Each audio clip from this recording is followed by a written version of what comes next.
world's fastest hedgehog.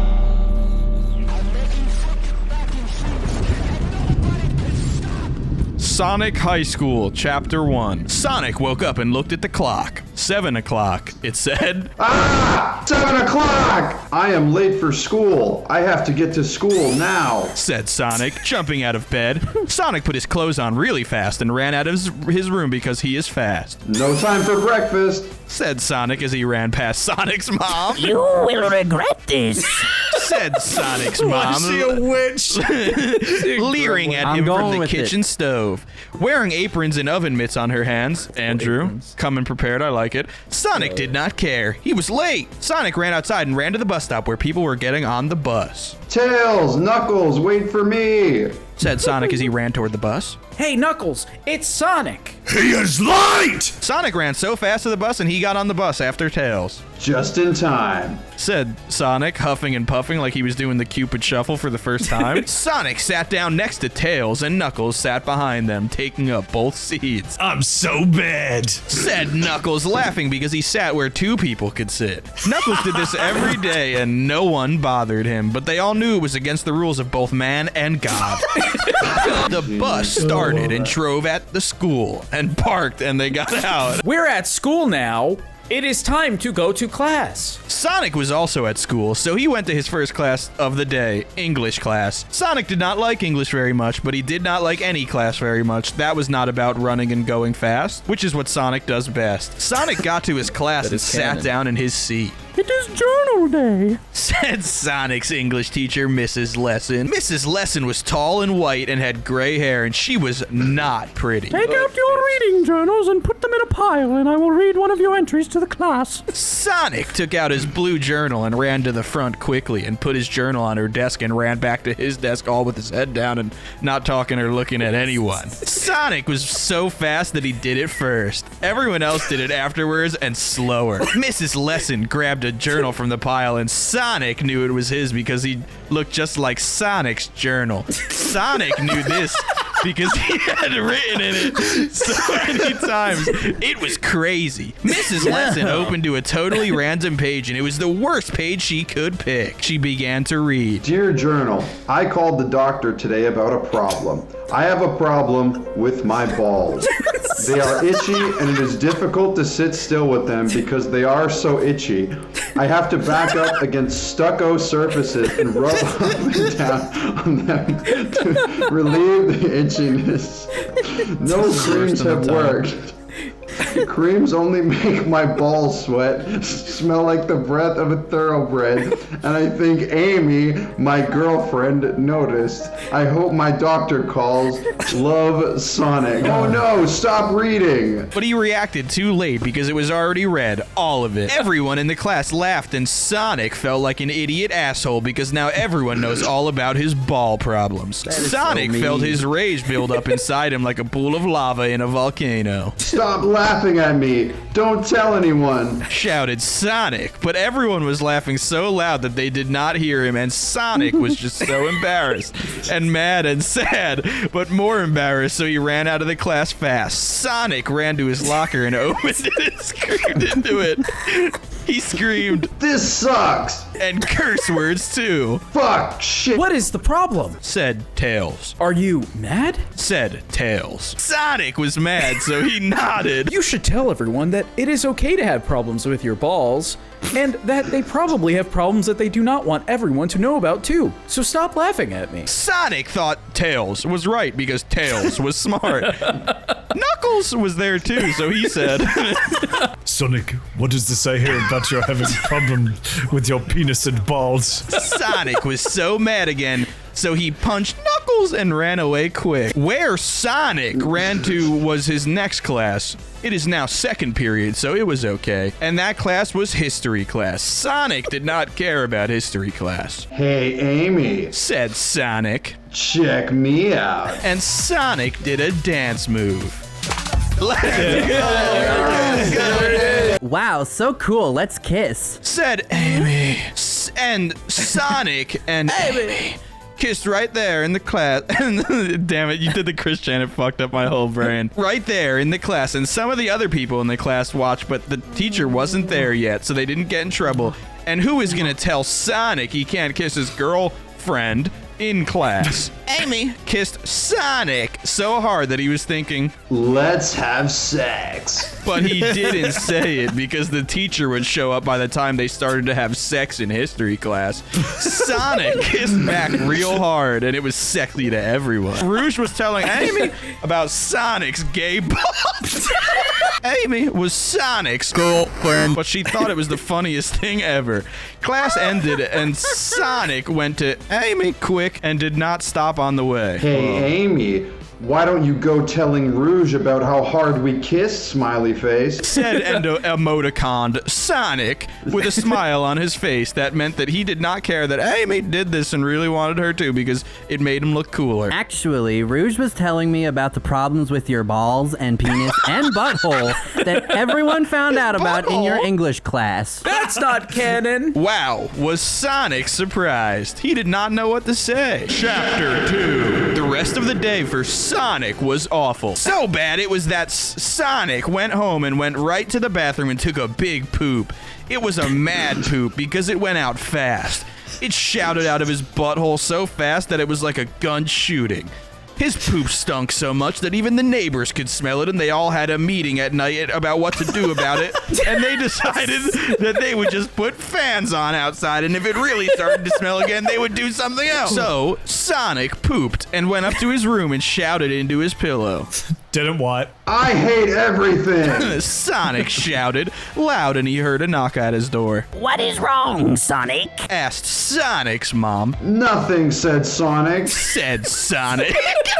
Okay, just keep it down because I'm trying to watch the T-V. Said Sonic's mom to Sonic, and he left without saying anything else. Sonic was in his room still, so he looked out to the window and saw Tails flying there with his flying tails. Sonic, are you okay? Asked Tails. I was worried about you, Sonic. Sonic was less mad because Tails was always nice and smart and didn't care that Sonic left his porns around his room so he could Goon cave.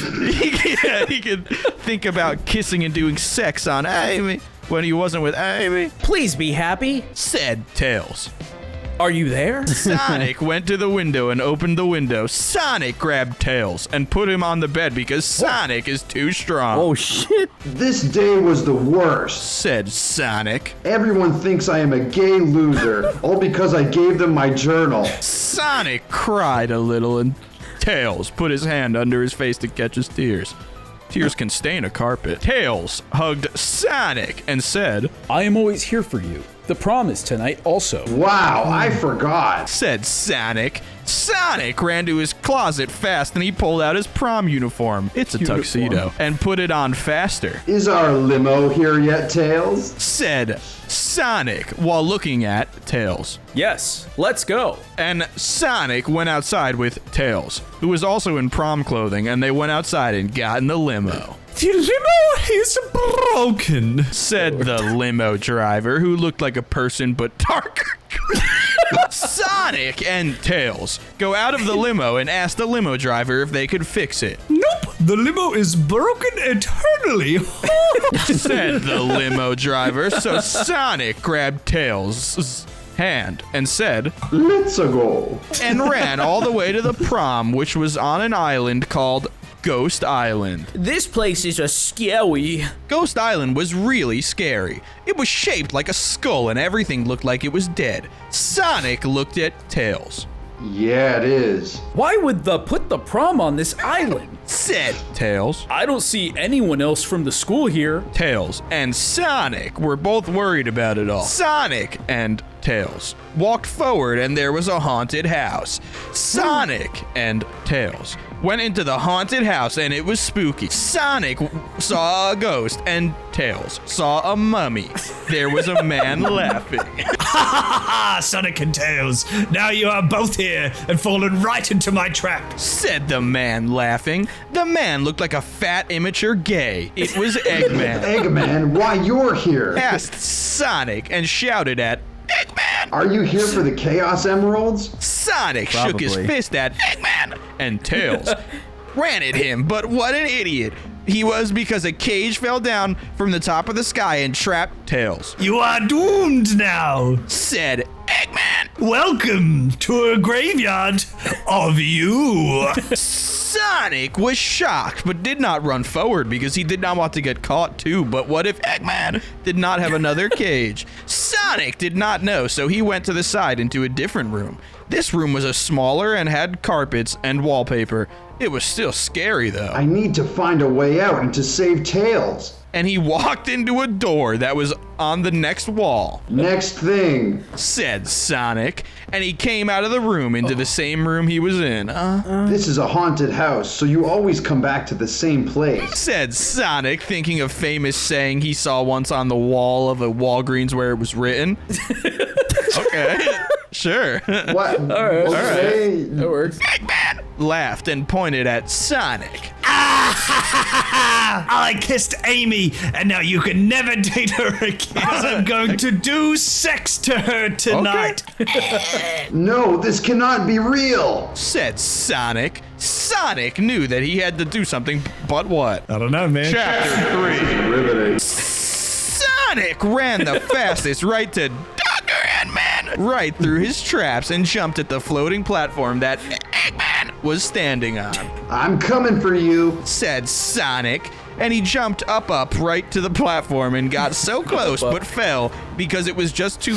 You think that's him doing like a double jump input? But Sonic fell because it was just too high to reach, even for Sonic. Sonic said... Oh, dumb. Ran up the staircase that was in the middle of the big room that were under Eggman. Sonic ran to the top, and at the top he jumped again from a higher spot, and this time reached the platform because it was easier to get to it. Now you are mine. Shouted Sonic right to Eggman in his ear. I'm not going to fall this easily. Said Eggman, who then grabbed a crystal remote control out of his pocket and pressed a button on it that made a dome of lasers around Eggman. Get out of here! Yelled Eggman. I am Eggman, and I will have my way with the treasures of this island. Eggman flew up higher on his platform, and Sonic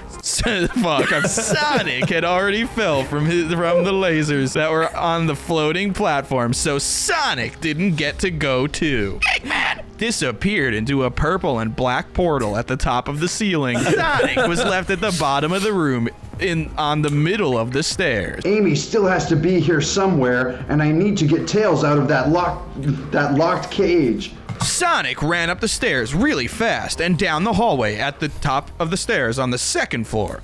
Sonic picked a door and ran into the door. The room Sonic ran into had a big picture of an old man on it, and he looked just so old that it was like seeing a skeleton right there. Sonic said, This man probably died ages ago and left all of his money from being in real estate to his sons who built this place. Sonic thought this was not the right room to be in, so he left it and went into the next room. This was the right room to be in. Sonic knew immediately. There was a big red bed, and Amy was tied with the rope around her feet and hands, and there was another rope around her head with a lock in her mouth so she couldn't open it or say anything at all. Sonic ran right to the bed without doing anything before doing that and untied Amy with his sonic speed. I am so glad you are here. Said Amy. This prom is not turning out like I hoped it would when I bought this dress. Amy was wearing a pretty red dress that was like what she normally wears but longer,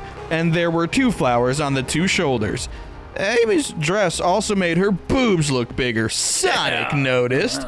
Sonic thought that for just a moment that this was the perfect moment to get her to give sex to him, but he did not do it because Tails still needed help. Where is the key to open Tails' cage? Said Sonic to Amy. We need to open Tails' cage. He can't get out the cage. I saw Eggman putting a key in a safe behind the picture in the room you were just in. So let's go get it. Amy and Sonic ran to the next room, and Sonic got there first. He is the faster one in the relationship. Sonic punched his big strong hand right through the painting like a bodybuilder and found the safe behind the painting. This safe needs a password. What could it be? Sonic thought long and hard about everything he knew about Eggman. Sonic knew Eggman was a gay asshole who always ruined Sonic's plans to be the hero, and now he ruined Sonic's prom. Sonic tapped on his brain and thought harder. Maybe the password is his name. It was not, and Sonic knew it before Sonic put it in the safe lock. I love her for her body. Thought Sonic. Sonic thought harder and had an idea. What if the password is Finally shouted Sonic at Amy next to him. Amy, who was there, said, What does that mean? Amy. Sonic's girlfriend was confused. It is Chaos Emeralds backwards, what he really wants, but messed up so we would not guess it. Screamed Sonic, so happy. Sonic typed the password into the safe, and would you know it, it popped open, and there was this big key. So Sonic took it. Sonic ran down the stairs, and then Amy did, and Sonic opened Tails' cage, and Tails got out. I am so glad to be safe won again. Thanks to you, Sonic, the day is saved. Tails was smiling bigger than a crocodile having a silly dream. But Sonic was not. What is wrong, Sonic? Everything is right now. No, it isn't. Said Sonic, so mad and sad. Eggman got away without a real punishment for what he did. Sonic shook his face at the sky, thinking about how Eggman slipped away like a slippery balloon that Sonic let go of. But we are all safe. That's what really matters. Sonic figured right then that Amy's superpower must be being nice because like he knew before it wasn't being smart, which Tails was best and Sonic is also good at too. Facts. Sonic did not even think about how his day at school was bad anymore because his balls did not really even itch anymore. Sonic laughed, Tails laughed, Amy laughed. And they went home ready for the next day of high school. Chapter 4. Sonic did like in the first chapter and went to school again. Now it's lunchtime and Sonic was in the lunchroom. Sonic was telling all the people at his table who were Tails, Knuckles, Shadow, Espio, Charmy B about what did happen yesterday, but Tails already knew, so he was nodding his head like a good friend and Should not have speaking. seen it. I was in the haunted house and I shot Eggman, but I let him get away right before I could have killed him. Jesus Christ. Did that actually happen? Did I forget that? Sonic laughed and Tails laughed at the same time. You should stop going on these cool adventures because high school is more important. Said Knuckles, Sick of and old. Sonic knew he was right because it's called Sonic High School. I'm Breaking Bad right now. So Sonic asked them all what they're up to. Well, I'm entering the science competition. To win the science competition, I have to come up with the best invention. And my invention is this invisibility hat. It makes you invisible, but I can't do it right now because I have to make sure it works perfect for the science competition. Tails was so smart that Sonic knew he would win the science competition because Tails is like Einstein. Nerd! Shout Knuckles right into Tails' ear. What a bad guy. I am just hanging out and not going to class because I want to cause trouble. Said Knuckles. Knuckles was so bad that he would cause trouble. Sonic thought Knuckles was a fuck. Shadow was next, and he was badder than Knuckles, but in a different way. I am not going to be around much longer. Said Shadow. He always did. At the end of what he was saying because it was mysterious. Where are you going? Said Tails. Because he was curious. I am going to kill my parents. See, this is how Shadow is worse than Knuckles. He did serious bad things. At least at the end of the day, Knuckles could sleep. Shadow was too dark for that. I am going to try out for the football team. Said Espio. Espio was athletic like Sonic, but not as fast because he had a horn on his nose. And that was good for attacking people in front of him. So Sonic thought he would be good at football. Yeah, I'm going to try out for the play. Said Charmer B. Charmer B was loud and singing always. You're an annoying friend. Do not hurt my feelings. Charmy was used to being hectored, so he was able to remove himself from his potent fury. Yeah, did you see Rouge just now? Said Espio. Yeah, she's looking so hot in her tiny bra. Espio obviously wanted to kiss her deep. You should ask her out. Said Sonic. Yeah, but the prom was yesterday. Well, that is okay. You can date anytime. Oh, well then I'm going to kiss and sex her tonight. Espio was like a little boy looking at his mom's boob for the first time. Sonic and Tails together were both looking at each other and they wanted to help Espio. We are gonna help you get a date. Said Sonic and Tails at the same time simultaneously. And we are gonna do it right now. Sonic and Tails got up and both grabbed one of Espio's arms and dragged him across the room. Sonic did most the dragging because he's stronger and put him right at Rouge. He's in the Family Guy death pose. What is this about? Said Rouge with a questioning sound. She blinked her eyelids quickly like a race car. What do you want? Why are you here? Espio looked right into her eyes with a passion like 100 barking dogs and said, Rouge, will you go out with me? Espio was sweating and there were drops of sweat dropping of his hands in front of her. I don't know. Said Rouge and looked at Espio. Rouge gave him a sexy look that made Espio feel in love. Please do it. Said Sonic and Tails together at the same time. Okay, we can go on a date tonight. $19 fortnight. Sonic and Tails and Espio were stoked and high-fived right there. By the time this night ended, one of them would have done their first sex. Now here's the hard part. How do I put sex in her without getting in trouble? Sonic and Tails looked at each other and thought, Oh. and Espio walked out while holding onto Rouge's boobies because they are now boyfriend and girlfriend, and it's allowed to do it. Chapter 5. It was the end of the day at school, and it was time that Sonic and Tails and Knuckles got back on the bus at the bus stop to board it all the way home from school. Yes, we are on the bus now. No more classes. Tails was happy but sad because he is smart. I love Sonic school, and but- Tails sat down together, and Knuckles sat right in the middle of the aisle, which he usually did, but not which he usually did not do, but sometimes did when not everyone was on the bus. Fuck! It looked like Espio and Rouge were not on the bus because they were too busy getting ready to go sex tonight now that they are boyfriend and girlfriend. Knuckles laid across the aisle, even more stretched out than when he sat just across two seats because now the limits were the Alpha and the Omega. And the Sigma.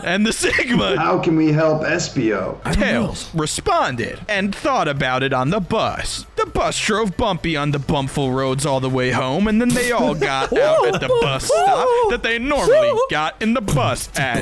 Just like always. Sonic ran out of the bus, and then Tails, and then Knuckles in order. Time to go home. We are almost there. And they walked the rest of the way to home. When they got home, it was dinner time, and Sonic was at a different home from Tails and Knuckles because they were all in different families, so they did not live together. And Sonic's mom made a dinner. Sonic's mom made Chinese food, and Sonic ate it, and at the end there was a fortune cookie, and Sonic broke it open and ate the cookie part and kept I'm the whipping up paper. the fortune cookies. Yo, Mom made Big Macs tonight. Kept the paper that was inside that held a magical fortune on it. Sonic looked at the finesse fortune and read it to himself inside of his head. The path to glory begins at the base of your friend's penis. I've been saying this for years. Said Sonic inside of his head, reading the fortune cookie paper, and he knew it was a good sign for what was about to happen tonight when Espio and Rouge want sex. Then the phone ringed. Sonic ran to the phone and picked it up and said, Hello. into it. It was Tails. I have an idea. Said Tails on the phone to Sonic, who was listening but not speaking. I can give Espio my invisibility hat that for the science competition, and he can use it to do sex for Rouge. Sonic smiled so wide like the king of fire finding out he burned down New York City with only his fire powers. Sonic and Tails went to Espio's house later, which was not too easy to walk to normally for most people, but Sonic is super fast, so he ran there and helped Tails get there too, seeing as Tails is not as fast as Sonic. They knocked on the house. Here is my invisibility hat that you can use with Rouge tonight to make sex in. It makes it impossible to see and impossible to hear you when you are wearing the hat or when someone who is wearing the hat and when someone wants you to also be impossible to see and impossible to hear. Screamed Tails, whose voice was a little hoarse from ordering food with the lunch lady whose hearing was lost in an earthquake in her childhood. Tails had That'll to be say important the later. things he wanted so loud and she would still say, "What?" And Tails wondered why she even had ears if she wasn't gonna use them. Espio grabbed the invisibility hat from Tails' hands and said, Hey, cool, thanks. and kept going, so Sonic and Tails left and wished him luck from far away at their own homes. Good luck fucking. Back at home, Sonic thought that it would be good that Espio would get sex into Rouge so then he could explain it to Sonic and Sonic would know how to find Amy's sex spots even better, because otherwise he would have to read about it online because all he knew about was kissing, which wasn't really sex, but it was probably kind of the same thing, and Sonic would just read about it online before talking about it, and anyway, he would know the right words for the things then. You just Google sex. Let's go. Garugamesh. Garuga sex. Sonic sat on his chair that was in front of his Sonic computer and opened up Sonic Instant Messenger and Sonic Instant Messenger and messaged Amy, who was doing the same thing but at her home, and said, Hey Amy, want to finally become true boyfriend and girlfriend by reaching sex this weekend? Sonic waited for a long time at his computer, and it seemed like Amy was not there because she did not respond to anything. Sonic played games online and beat all the final bosses because he was like an alien sent to Earth to destroy records set by others. Then, finally, Amy responded. No way. Sonic was so shocked. His brain must have felt like a total idiot.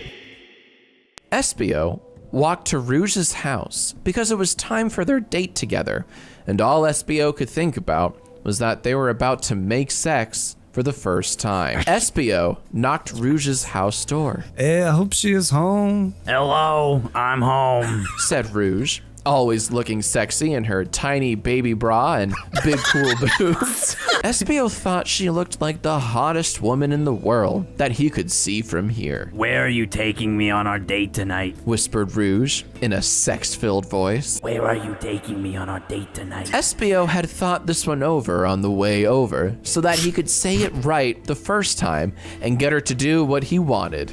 That's sex. Well, just let me put on this science hat and we will begin sex. Rouge looked shocked, but she probably was excited too. Espio could tell they both had an erection, That's when it goes inside. What? Right here? said Rouge in a shocked way. Yes, this hat was made by Tails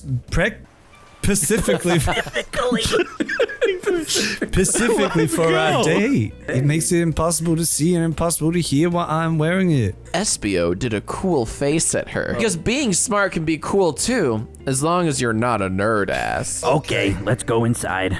Rouge said, and gently grabbed Espio's hand. But he pulled it back, and she fell, causing him to fall. And they both together fell onto the grass, where they rolled around in it until they were about in the middle of Rouge's house's front lawn, so there was plenty of room around them for activities. No, I want to make sex in you right here. And Espio put on the invisibility hat so nobody could see or hear them, and a whole new world of possibilities were optioned to them. So they could do sex in whatever way they wanted, and it was time to start sex right now. Espio revealed his penis to Rouge. From behind, Who little looked at it. person. Rouge said, Cool. and took out her vagina. Espio's penis was really big from looking at Rouge, like when he is in church and it's so boring, but you just get a boner anyway. Rouge's vagina looked like a surprised ghost. Espio's penis approached Rouge like a plane flying down at Into the the Twin airport. Towers. But instead of being full of businessmen, it was full of Espio's creamy Italian salad dressing. What? Let's go. Here it comes. Cried Espio, ramming his mauve avenger into Rouge's vagina spot. Rouge screamed sex noises, and Espio messed around with her boobs and face like she was the X-Men arcade game. Espio slapped his big, awesome penis from side to side in her vagina like a hot dog windshield wiper. What? And Rouge was ripping grass from the lawn. Then Espio used his tail to flip her over. He can do this. And put his penis into her butt. He moved his penis in circles in her butthole like he was building a golf course and digging out the back nine. Rouge was flapping her bat wings like an idiot and not flying because Espio's was holding on to her ass cheeks and pressing into them with his fingers and leaving marks. Come on, Kudos, hold on to my ass. That looked like it said, wow, when combined with the spot where her butthole is. That's really descriptive. It is. It's beautiful. And that is what she felt because Espio seemed to be a sex professional. Espio used his tail again to flip her over and did all-star sex things, like using his penis like a rolling pin on her face and plugging his penis into her belly button to see how far it would go and making a balls hurricane with swirling his balls and her balls. Finally, they both got so sexy that Espio's penis ejaculated and semen came out of it and landed on Rouge, who was lying there on the lawn, but nobody could see them, so it was okay. At that part, Espio screamed, it's semen time! And Rouge shouted, Create a generation in me. Espio ejaculated semen into her vagina, and that was what happened. Goddamn right It's like it he's is. giving his story to the police. Now that they were done doing sex, they put their penis and vagina and balls away. And Espio took off the invisibility hat. And it was like nothing ever happened. But they both know it did because they were there for it. Yeah, bye-bye. And Espio walked off her property and away to his house and did the rest of his things until school happened the next day. Chapter 7. Yeah, we had front sex. Whispered Espio at the people at his lunch table. Espio was at school in the lunchroom, and also was Tails and Knuckles, and Charmy Bee, and Vector too. I ejaculated from my penis and into her body. Bet you haven't done that. They had not done that, Wow, cool. You are the coolest after Sonic. said Tails, who was right there, so he didn't have to shout. It was good not to shout because this was supposed to be a secret. Tails did not hear the whole school talking about Espio's penis and balls, like with Sonic in Chapter 1, but in a different way. Sex. Yeah, speaking of Sonic, where is the G-Bag? Said Vector, who was the captain of the school's football team. Vector was good at this because he was big and strong and had sharp teeth under his mouth. Ha! Just kidding! Sonic is cool! I don't know. Where Sonic was somewhere else, trying to find Amy, who was not at lunch. Sonic was knocking on Amy's door at her house. Are you home? Are you home? It was like Amy was not home because she was not opening the door. Sonic was worried about Amy because she was his only girlfriend, even if she denied his sex offer. So he ran into the door and barged it down like it was made of nothing. Sonic was now in Amy's house. Oh, don't do Amy's that. house was really pink because that was Amy's color. Sonic finally went to Amy's bedroom and opened the door up. What Sonic saw next was what he did not expect. Amy was there tied up on her bed with a thing in her mouth so she couldn't talk. Sonic did a scream and ran over to Amy, who was looking at his with tears in her eyes. She looked sad and starved like African kids. Sonic united Amy, and she sat up and cried into Sonic's arms. It was awful. He came into my room in the evening and tied me up on his bed and messed up things in my room. Amy was right.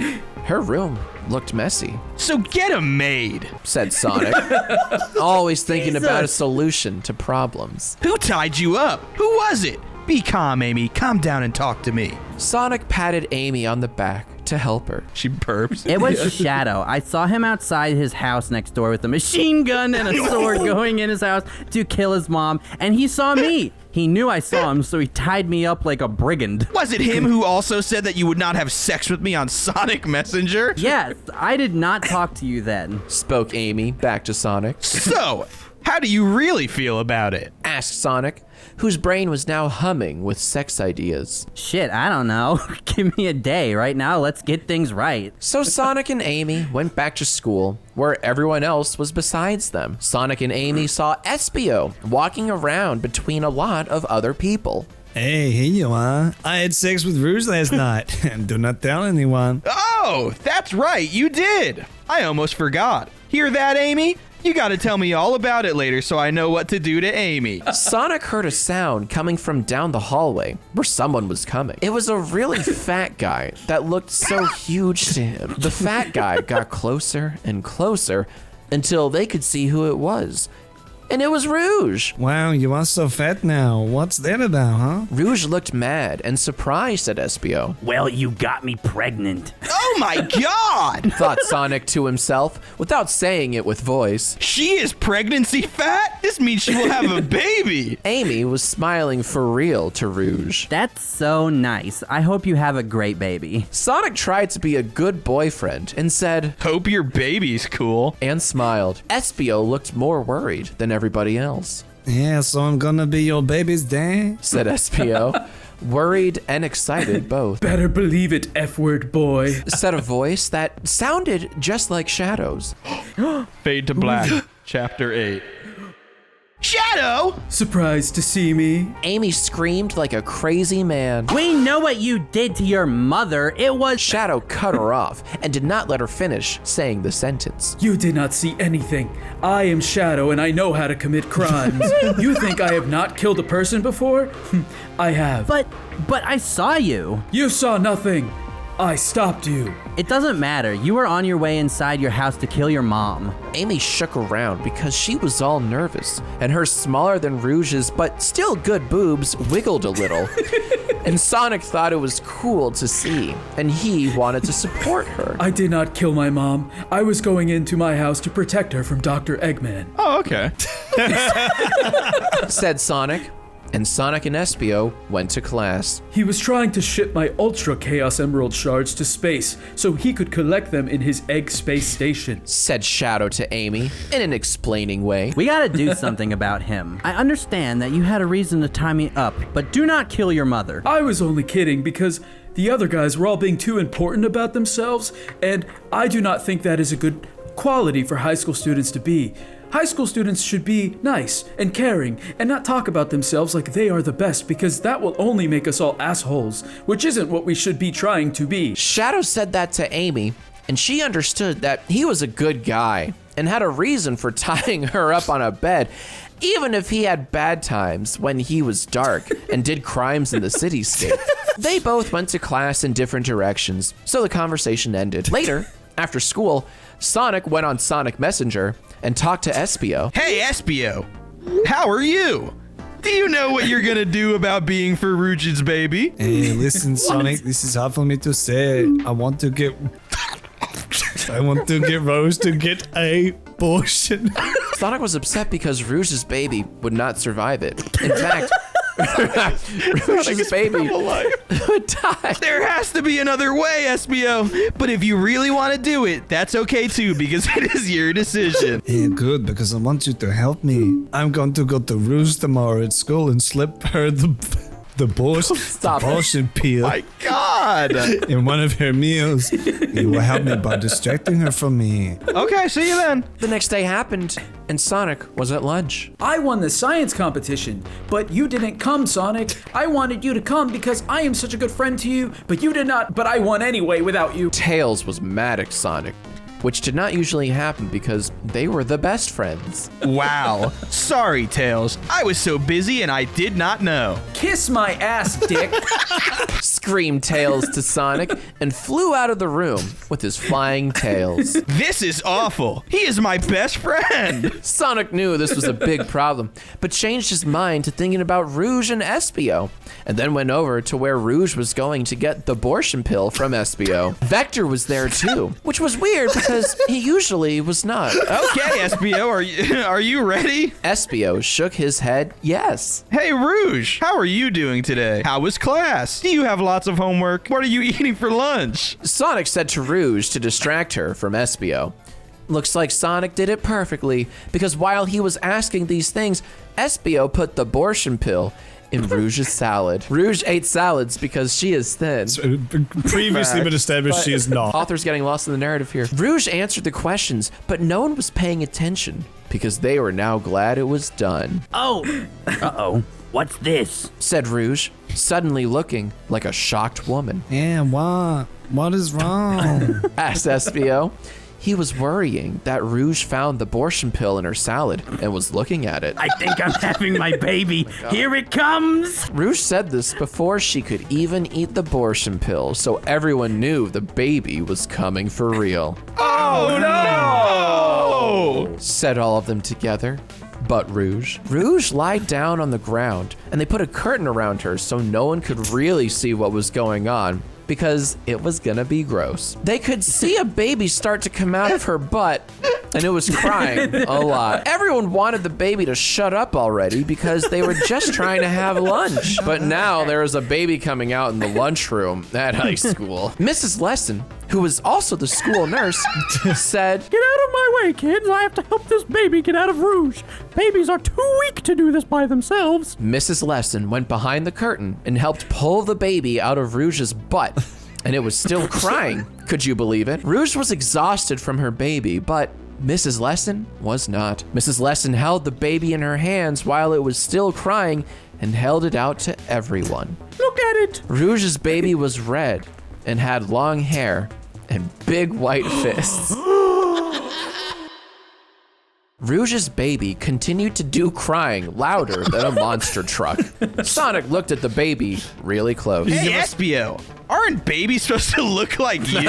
Rouge's baby doesn't look like you, but looks like someone else I know. Sonic rubbed his chin and thought about who it was that it looked like. Yeah, Espio! Rouge's baby looks like Knuckles! Cool! I'm gonna go tell him! Vector said, and ran like a crocodile would to find Knuckles to tell him that what he said. Rouge was still on the ground looking all tired and sore, and Mrs. Lesson was rubbing her butt because it was hurting from the baby that came out when she gave birth to her baby. This dang baby was still crying. Espio looked worried about it. Yeah, you guys are right. Why does this baby not look like me? This does not make any sense. Said Espio to the baby. Just then, Vector came out of the door, and there was Knuckles too, huffing and puffing and looking surprised. Knuckles went right to Rouge and looked at the baby. Wagyu! What is wrong with you? Why did you go and have a baby? Now I gotta be your dad! He kept yelling at her with the maddest feelings. Knuckles thought about his horoscope that he read this morning, and it said, your biggest fear will come true, so you better watch out. Now he knew what that meant. It was about Rouge's baby, because Knuckles did not want this responsibility. It is harder than having a dog. Rouge was tired, and Rouge's baby was crying. But Rouge was crying and scared of Knuckles' volcano rage and said, I'm so sorry. It was supposed to be Espio's baby. I'm sorry it wasn't because he would not treat me like this. What Rouge said sent Knuckles into the next level of his anger. He turned even redder and looked at Espio. You tried to have the baby with her? Rouge is mine! You are not allowed! Knuckles charged at Espio, but Vector held him back. Sonic thought, Vector, why would you bring him here if you just knew he was going to cause trouble? Man, what? I did not know. You are not boyfriend and girlfriend. Espio seemed scared, but still kind of calm. We are, but it was a secret!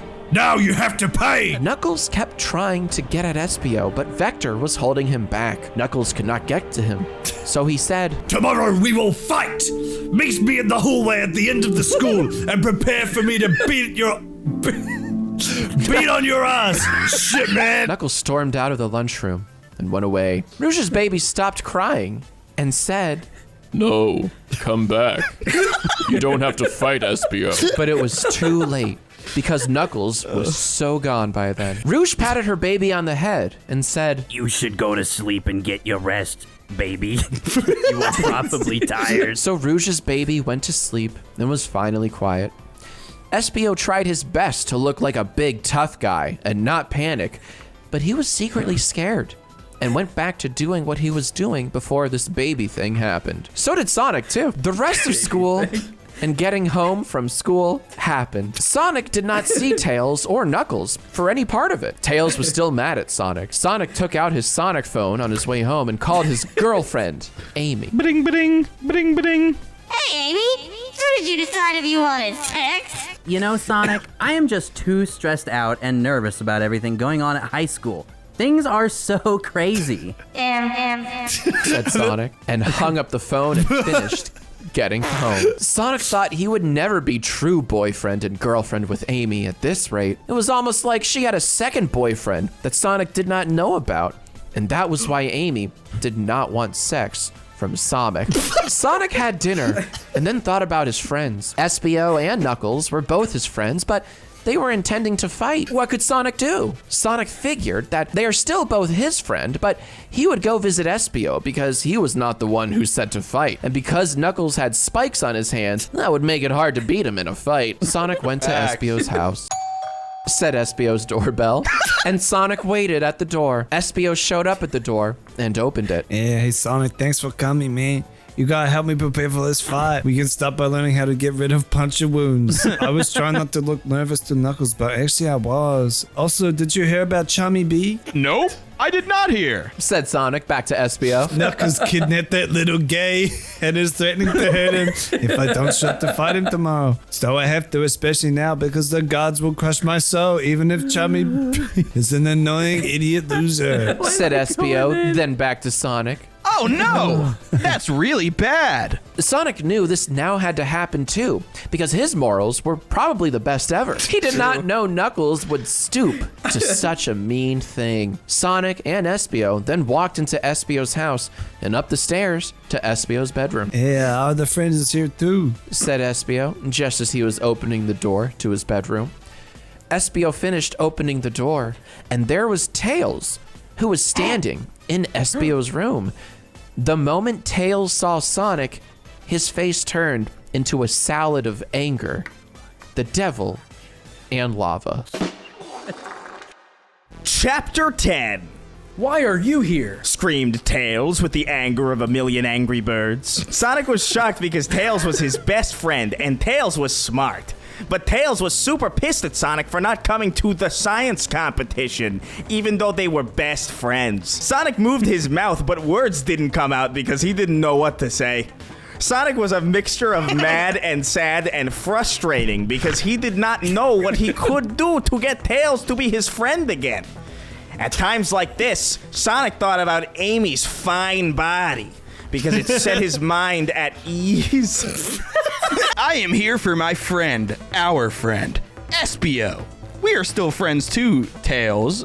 You were just too mad to see that. I know what I see. I am so smart, said Tails, kind of screaming. Espio tried to get in between them, even though it was his house that they were in right now, and said, yeah, guys, please, let's just make sure I can fight Knuckles and not get home. Sonic and Knuckles ignored him for the moment and continued to be in a fuss. I am sorry, bro. I don't understand. What can I do to make our friendship the best one ever once again? Said Sonic to Tails. Tails wiggled his two tails and looked to the side in a thinking way. I don't know, but you know what? Here, take this. Tails took out a blue book from a spot and threw it on the ground in front of Sonic. It was what it was when Sonic looked at it.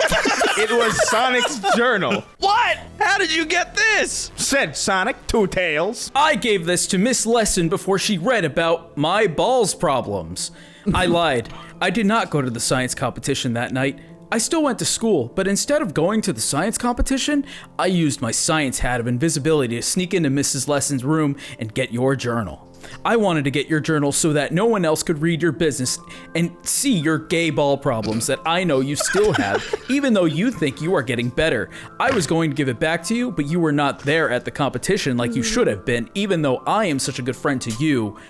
Even now, when I could have been reaching my moment of genius, I was doing a thing for you because I want you to be happy. Tails said to Sonic with a voice of emotion. Sonic did not know what to say. High school drama was so insane to be a part of. Sonic picked up his journal and felt like he was going to cry because he was being an asshole jerk to his best friend, who was only trying to make him happy. Tails, you did not have to do this. Finally said Sonic, respondingly. What matters is that I did. And also that you did not care for my special day because you were too busy trying to be true boyfriend and girlfriend with Amy. Goodbye, Sonic. Said Tails right before he flew out Espio's bedroom window with his flying tails, and then he did. Yeah, this is so shitty. Said Espio to Sonic, who was now the only other person in his bedroom. Yeah, I still have to fight Knuckles tomorrow, but your different kind of fight with Tails is just as crazy. That is for me to figure out with Tails. Let's get back to making sure you cannot be defeated by Knuckles. Sonic and Espio spent all night in Espio's bedroom reading books and watching videos about fighting and learning how to be the best at it. By the time the night was over, Espio was ready to face Knuckles. They went to school on this new day, and school happened and was over, and now they were in the hall where Knuckles said to meet him to fight. There was a crowd of people around him that included Sonic, who looked worried, Rouge, who looked worried and with her baby, and Vector, who was smiling. Also in the crowd was Tails, and with him Cream the Rabbit, who was Charmy Bee's girlfriend. Cream was a little woman and pretty smart,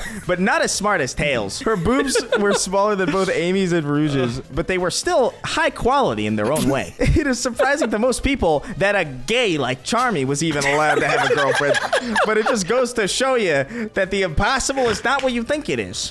Then Espio jumped over the crowd into the middle where Knuckles was. So you decided to come anyway, even though you know your ass is going to be torn up by my moves? Hey, I do not want to fight you, Knuckles, but I'm doing this for Charmy and Rouge. I'm doing this for Charmy because you kidnapped him, and for Rouge because you do not respect her baby. Then let's do this.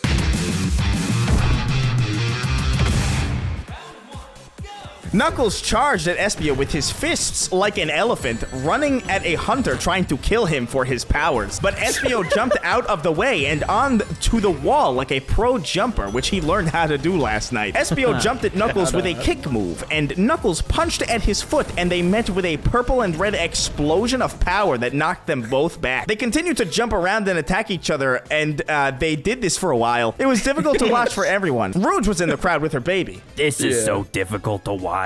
Violence should not be a solution to conflict. Said Rouge's baby, I guess, peeking out between its hands. You are right. Why do people do this like this? I hate it. Said Rouge to Rouge's baby. Rouge had become a different person since she had a baby. She used to be only sexy, but now Rouge was sexy and matronly. Yes, fuck this evil world. Said Rouge's baby. Rouge then revealed her boob to her baby and had him eat from it as a baby would do. Rouge's baby thought this was the best part about being a baby, because not everyone would get cool boobs like this delivered to them on their doorstep like a milkman. Babies did not have much to worry about anyway, so Rouge's ace boobs made paradise a reality for baby. I have a feeling you should lie down and relax. So Rouge lied down on her back and the fight continued to go on. Knuckles and Espio were both bloody and gross looking, like two waiters who were holding messy foods and then walked into each other, causing the meals to launch into the air and fall down on them and ruin the nice clothes they got from the store. They were breathing real hard and were tired, but kept going, jumping and kicking and punching and running. It looked like two people doing a dance, but hitting each other also. Knuckles kicked his feet out at Espio, but Espio jumped up and dodged them and came back down and hit Knuckles in the mouth and knocked him onto the floor/ground. Is this enough yet? Are we done? Shouted Espio to Knuckles. Hey, how will this ever end? Knuckles looked up from the ground at Espio standing over him. Knuckles had a twinkle in his eye as he looked up at Espio and crawled towards him. Espio did not do anything but watch him and feel dangerous. Come closer, said Knuckles in a whisper voice, so Espio bent down and put his face to Knuckles's. Knuckles looked up and down Espio's sweaty purple body and onto his eyes and said, I respect you.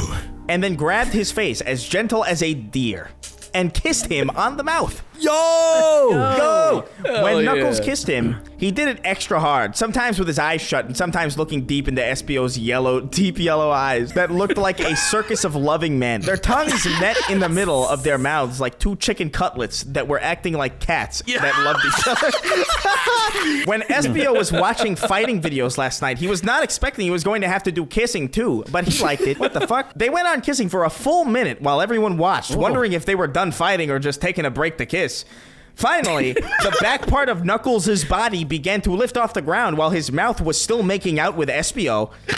Eventually, the power became so strong that his mouth was removed from Espio, and their spit was like a shiny extension cord that connected an appliance to a wall outlet. Knuckles began to glow while floating in the air, and the whole place became a little windy. On the side, Tails said to Cream, Wow, I know what this is. This is a rare moment of science we will never see probably again in a lifetime or ever. It is called body donation, and it was invented by Einstein. Oh, that's what that was. It is when someone reaches a moment of such powerful love that they can choose to restart their lives as part of the person they love. Einstein invented this by making his wife love him so much one night during a romance pasta dinner that she became a baby that was like him. But then he killed his wife, the baby, because he thought it was too dangerous to have her live on in the world without testing in a laboratory first. It is a fact that if it looks like magic, it is not magic, it is science, so deal with it. Knuckles glided on the wind forward through the crowd of people in front of him and into Rouge's mouth, where he disappeared into. It was a good thing Rouge's baby had premonitions and told her to lie down. As then Knuckles did a U-turn in Rouge's sex-filled body and came out of her butt as a newborn baby that looked like Espio. This was all science. Chapter 11. That baby is Espio's. Tails, being smart, was right. Knuckles had done an Einstein body donation and became Espio and Rouge's baby, but it was still Knuckles. Knuckles picked the baby up and held him in her other arm because her baby with Knuckles before he became baby was in her other arm. Now Wow, you have two babies to look after. Good luck. Sonic was on the other side of the hall and wished that Tails was talking to him. But Tails was still mad at him, so he was not. Rouge grabbed her two babies and had them both eat from her terrific boobs. She smiled and felt like a mother, and Sonic thought. Sonic said what he was thinking and said, Rouge, you should name your babies. It will be hard to tell them apart if you do not. Rouge thought that this thought was good. Rouge went over to Espio, who was sitting on the ground looking bad and tired from fighting Knuckles before he became Espio's baby. Hey, Espio, what should we name our baby that looks like you? Said Rouge to Espio. Yeah, it's still Knuckles according to Tails, so we should keep his name Knuckles. Okay, too. And I will name my baby with Knuckles before he became a baby Knuckles Jr. because I had him with Knuckles before he became a baby, and he looks like Knuckles before he became a baby. What? Rouge was happy and walked out of the hall and then out of the school like a bat. And then Espio did the same thing, but in a way that was like a chameleon would instead. There is one thing that everyone is forgetting. Charmy B is still locked up at Knuckles' house. I will go rescue him. Sonic ran out of the school and to Knuckles' house. Sonic ran into Knuckles' mom on the way to his room in his house. Knuckles' mom? Something's happened and Knuckles looks different. It will be okay, and you will understand soon enough. Please do not worry. Sonic said this in such a way that Knuckles' mom smiled and kept cooking in the kitchen. Sonic was not just fast, but also very good at revealing people. Leaving. Sonic also noticed that Knuckles' mom was kind of hot, with solid boobs that she had developed for decades. Sonic went upstairs to Knuckles' room, which was painted all red, just like Knuckles before he became a baby. There was a cage in the corner of the room, and Charmy B was in it. Sonic unlocked the cage with the key on Knuckles' desk and opened the cage. Come on out, Charmy B. You are rescued. Charmy walked out instead of flying out like he always does and said, Thanks, Sonic. I'm going to go home and prepare for my role in the play that is soon. I am the lead role. The next day of school happened, and Tails was in class with Cream. It was a very difficult science class because Tails was the smartest person in the school, and he only took the hardest classes. Cream was in the class because she wanted to be mentally challenged. We have a test in this class tomorrow. It is going to be hard, and I have to study for it to make sure I get a good grade. Tails always got good grades, but studied anyway. Tails looked at Cream, who was there. Me too! I know! I have an idea!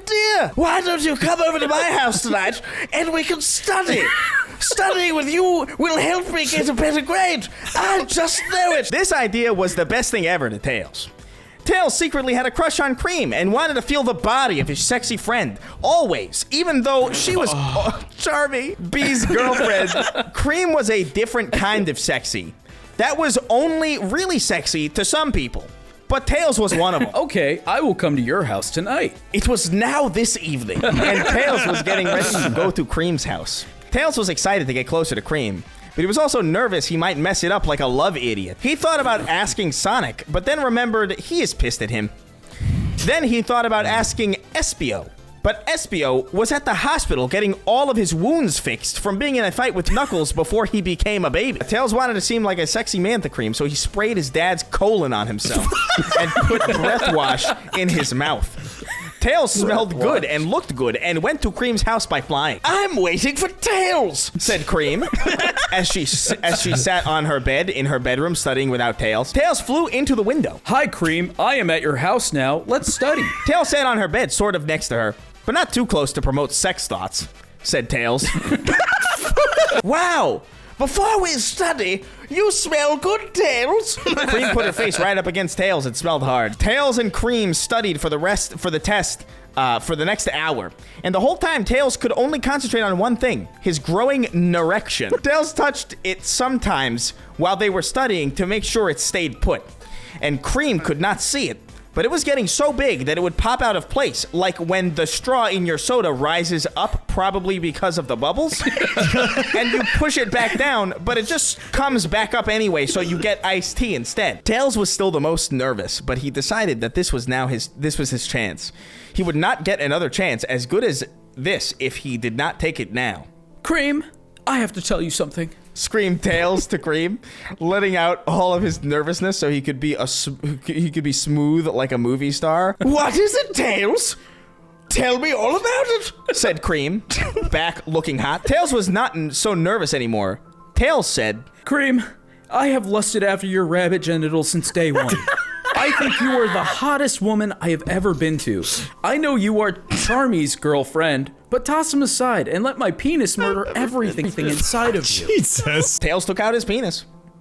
And he was so in love that his penis was literally screaming. I did not know you felt this way, but I'm glad you do, because Charmy B is a total gay. Cream reached over and grabbed Tails' penis and began to give it a good shake. She loved his boner with her hands and pulled him around the room by his penis like he was a wagon to get him more excited. Tails' penis was so big that it was about to burst like someone stepping on a tube of Colgate toothpaste. Tails could feel the semen bubbling up inside his penis like Santa going back up the chimney when he was done, and the presents he had left down in the house were Tails' balls, which were already there though.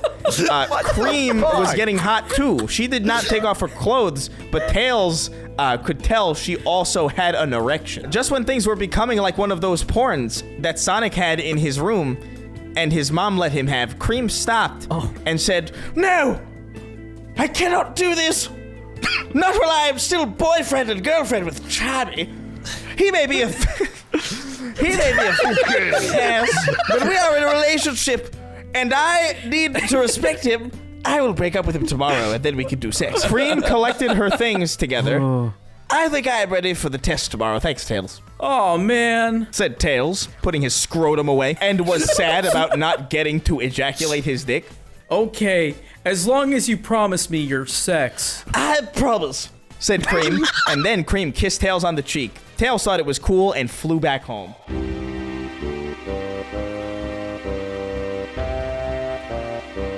Chapter 12. It was a new day, and Sonic woke up from out of his bed and scratched his balls. He could feel the rash on his balls, and it was getting worse than before. A sickness still ravages my balls, said Sonic as he wrote it in his journal that he now had back from Tails when he took it from school after Sonic had given it away Miss Lesson. Sonic was done complaining about his balls and went to school. In history class, he talked to Amy. Hey, Amy. Hi, Sonic, said Amy and kissed him hotly like a girlfriend. What is up? It is awful. I have bad news. That stinks. Do you want to have sex later? Yes. No, thank you. Everything is so busy right now. My bad news is that I have to go see the play tonight for a class. Wow, that is unfair. Even the principal says that the play is super gay, but I guess you have to go. Sorry. Said Sonic to Amu. The school play was so gay. I wanted to know if you would come with me, said Amy in a way to Sonic that sounded like she was trying to be attractive. The play will be much better with someone else there. That is the real bad news. I do not want to go near the play,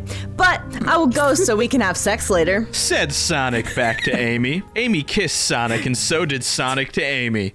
And they made such a cute hot couple. Sonic was now in a different class where Rouge and Shadow was also in the class. Rouge was with Knuckles and Knuckles Jr. too, like always now. Hey guys, what is new? Charmy has been acting really weird and different lately, said Shadow in a dark way, which is like him. He is probably nervous for the play, said Rouge suggestively. I wouldn't make any assumptions, but we should keep an eye on him to make sure he is okay. I foresee something strange at the play tonight.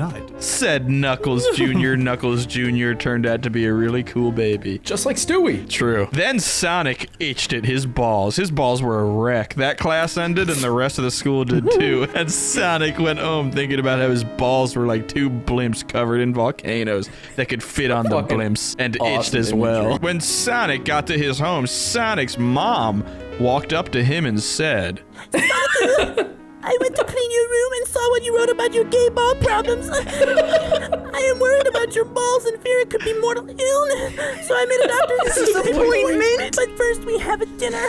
I got more Chinese food because I know you liked it last time. Don't read my journal, Mom. screamed Sonic. Then Sonic went and ate the food, and just like last time, would you know it, there was a fortune cookie. And Sonic opened it and ate the cookie part and kept the paper inside to read the magical fortune on the paper. He looked at the paper and read it, and it said, "One man's pubic illness will cause the death of millions." Some people did not believe what his fortune cookie said, but Sonic knew they were magic and were always right, so he was a little worried and wondered what it could mean. Then Sonic went to the doctor. Sonic did not like going to the doctor because he was Chinese, like the food Sonic had, and it made him feel nerves. Sonic went into his doctor room and sat on the chair that the doctor told him to. The doctor took out some papers and looked at them. Hello, Sonic. It has been a while since I saw you last. Sonic's mum tells me you're having problems with your balls. I'm going to do some tests on you, but first I'm going to look at your papers.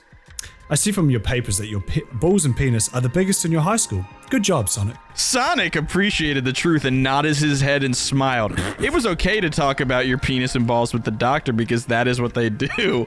Even if it automatically makes them gay, the doctor made a lot of money, so being gay was probably worth it. Sonic passed all of them awesomely, and even the doctor was surprised at how Sonic wasn't the best at everything, except being smart, which Tails was the best at. But Sonic was still pretty smart too. Then they got to the last test, which was about Sonic's balls. The doctor took out a test tube and filled it with the pieces from Sonic's balls. And he tested them with the machine. This looks bad. It looks like you have a big disease. Uh-oh, what do I do? I do not know. This is a legendary disease that only comes around once every 1 million years. No one has ever found a cure for this disease, and what it can do is very bad. This disease will go from your balls to your penis, and then up to your brain, and it can kill you eventually. There are other things that it does, probably, but I do not know about it, because it is so rare, and you'll just have to call me up and tell me what it does when you find out. All I can tell you right now, Sonic, is to keep your balls away from everyone you know. Do not touch them to other people because it will spread and they will die and it will spread more and the whole world may be at stake here. Please be safe. Said the doctor in a calm way, but also scared because it was so serious. No! But I have to have my first sex with Amy! We were gonna do it at the play, which I'm going to from here! Said Sonic, crying, sad, and mad, and afraid of things. Balls are an important part of sex. Sonic was always so healthy and the fastest person ever, but some things just cannot be stopped, like this ball disease. Oh, too bad. If you do that, it will be awful. And the first person to die will be Amy. You should not want your girlfriend to die. Okay, well, I have to go to the play now. Said Sonic and ran out with the most nervous feelings that Sonic has ever had. Sonic thought about it, and it was the most important high school drama. What is more important, health or love?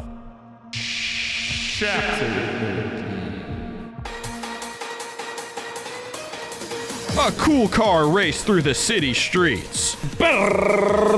Said the car as it went down the big street with lots of other cars. On it, the city was filled of buildings with lights and other things like places like McDonald's. Comma! Wait, what?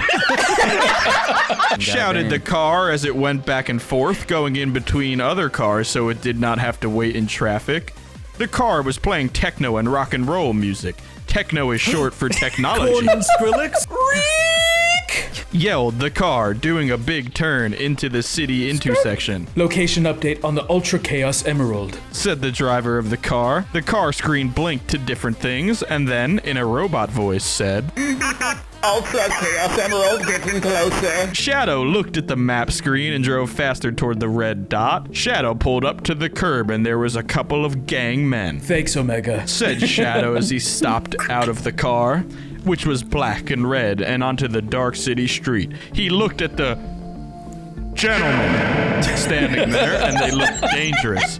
But Shadow knew they had the Ultra Chaos Emerald. Shadow took out a gun and pointed it at them and said, Give me the last Ultra Chaos Emerald. And they looked surprised and startled. They checked their pockets, and while they were doing that, the gun became used, and Shadow shot all three of them.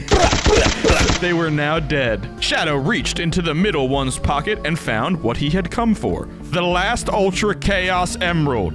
They were like the regular Chaos Emeralds, but more powerful and secret until they were found out. Shadow hopped back into his car, Omega the robot car, and said, I got it. Now I can get one wish to come true.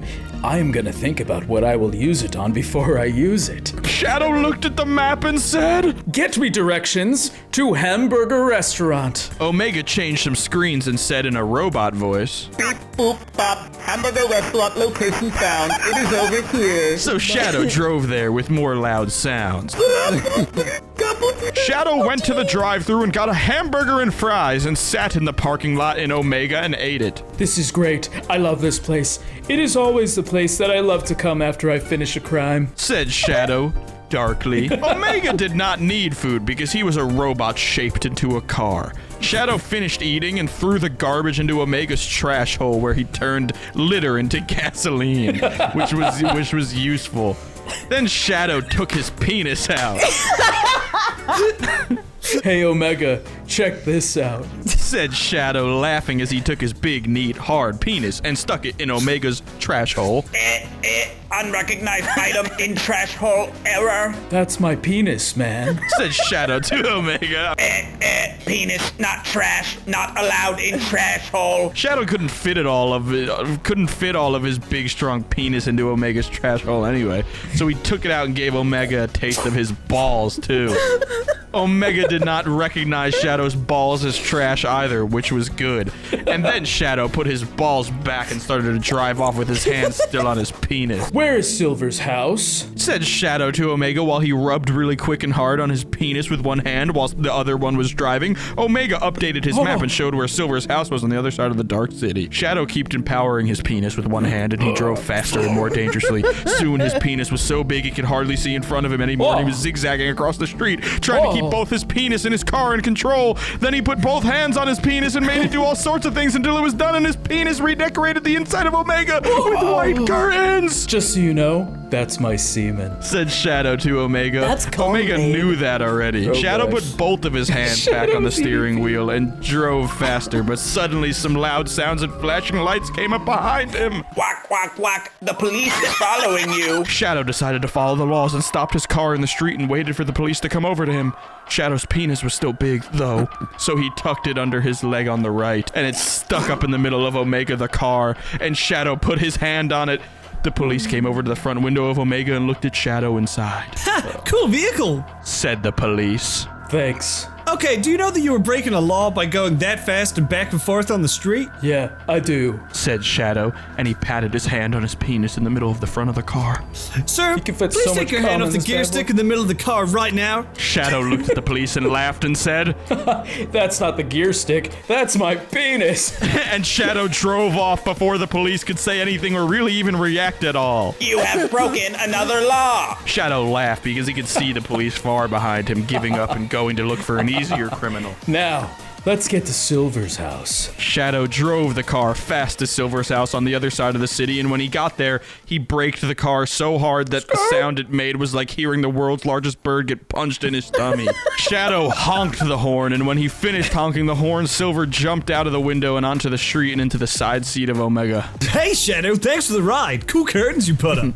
Said Silver. Shadow laughed and said, No problem. Now, if I do not hurry up by driving fast, you will be late for the play. Do not worry, we will get there in time. Silver was another big role in the play, but he was not a huge gay like Charmy Bee. Silver was kind of like Sonic, but less fast.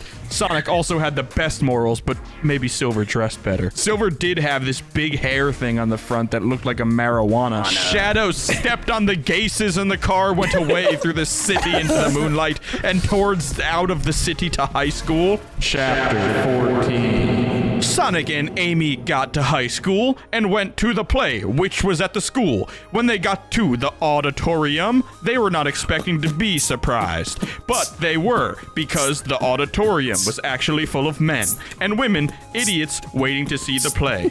Cool young people such as high school students did not come to see the play unless they had to. The place was so full that Sonic and Amy had to sit in bad seats surrounded by strangers. That could have been dirty or usually did crime. Sonic looked around the place and saw Rouge and Knuckles Jr., who was a baby, sitting really by the door out, and Tails and Cream all the way on the other side, which is where they probably would have sat anyway because Tails hated Sonic to the sky. Sonic also saw Shadow standing around places, but he did not get in a seat because he was too bad for that. We're at the play now, Said Amy to Sonic, even though she was surrounded by people who were neither of them. I wonder when it will begin. It's going to start soon. What I am wondering is not that, but it is if Charmy is going to mess up big time because he has been acting weird all week. I bet you he will.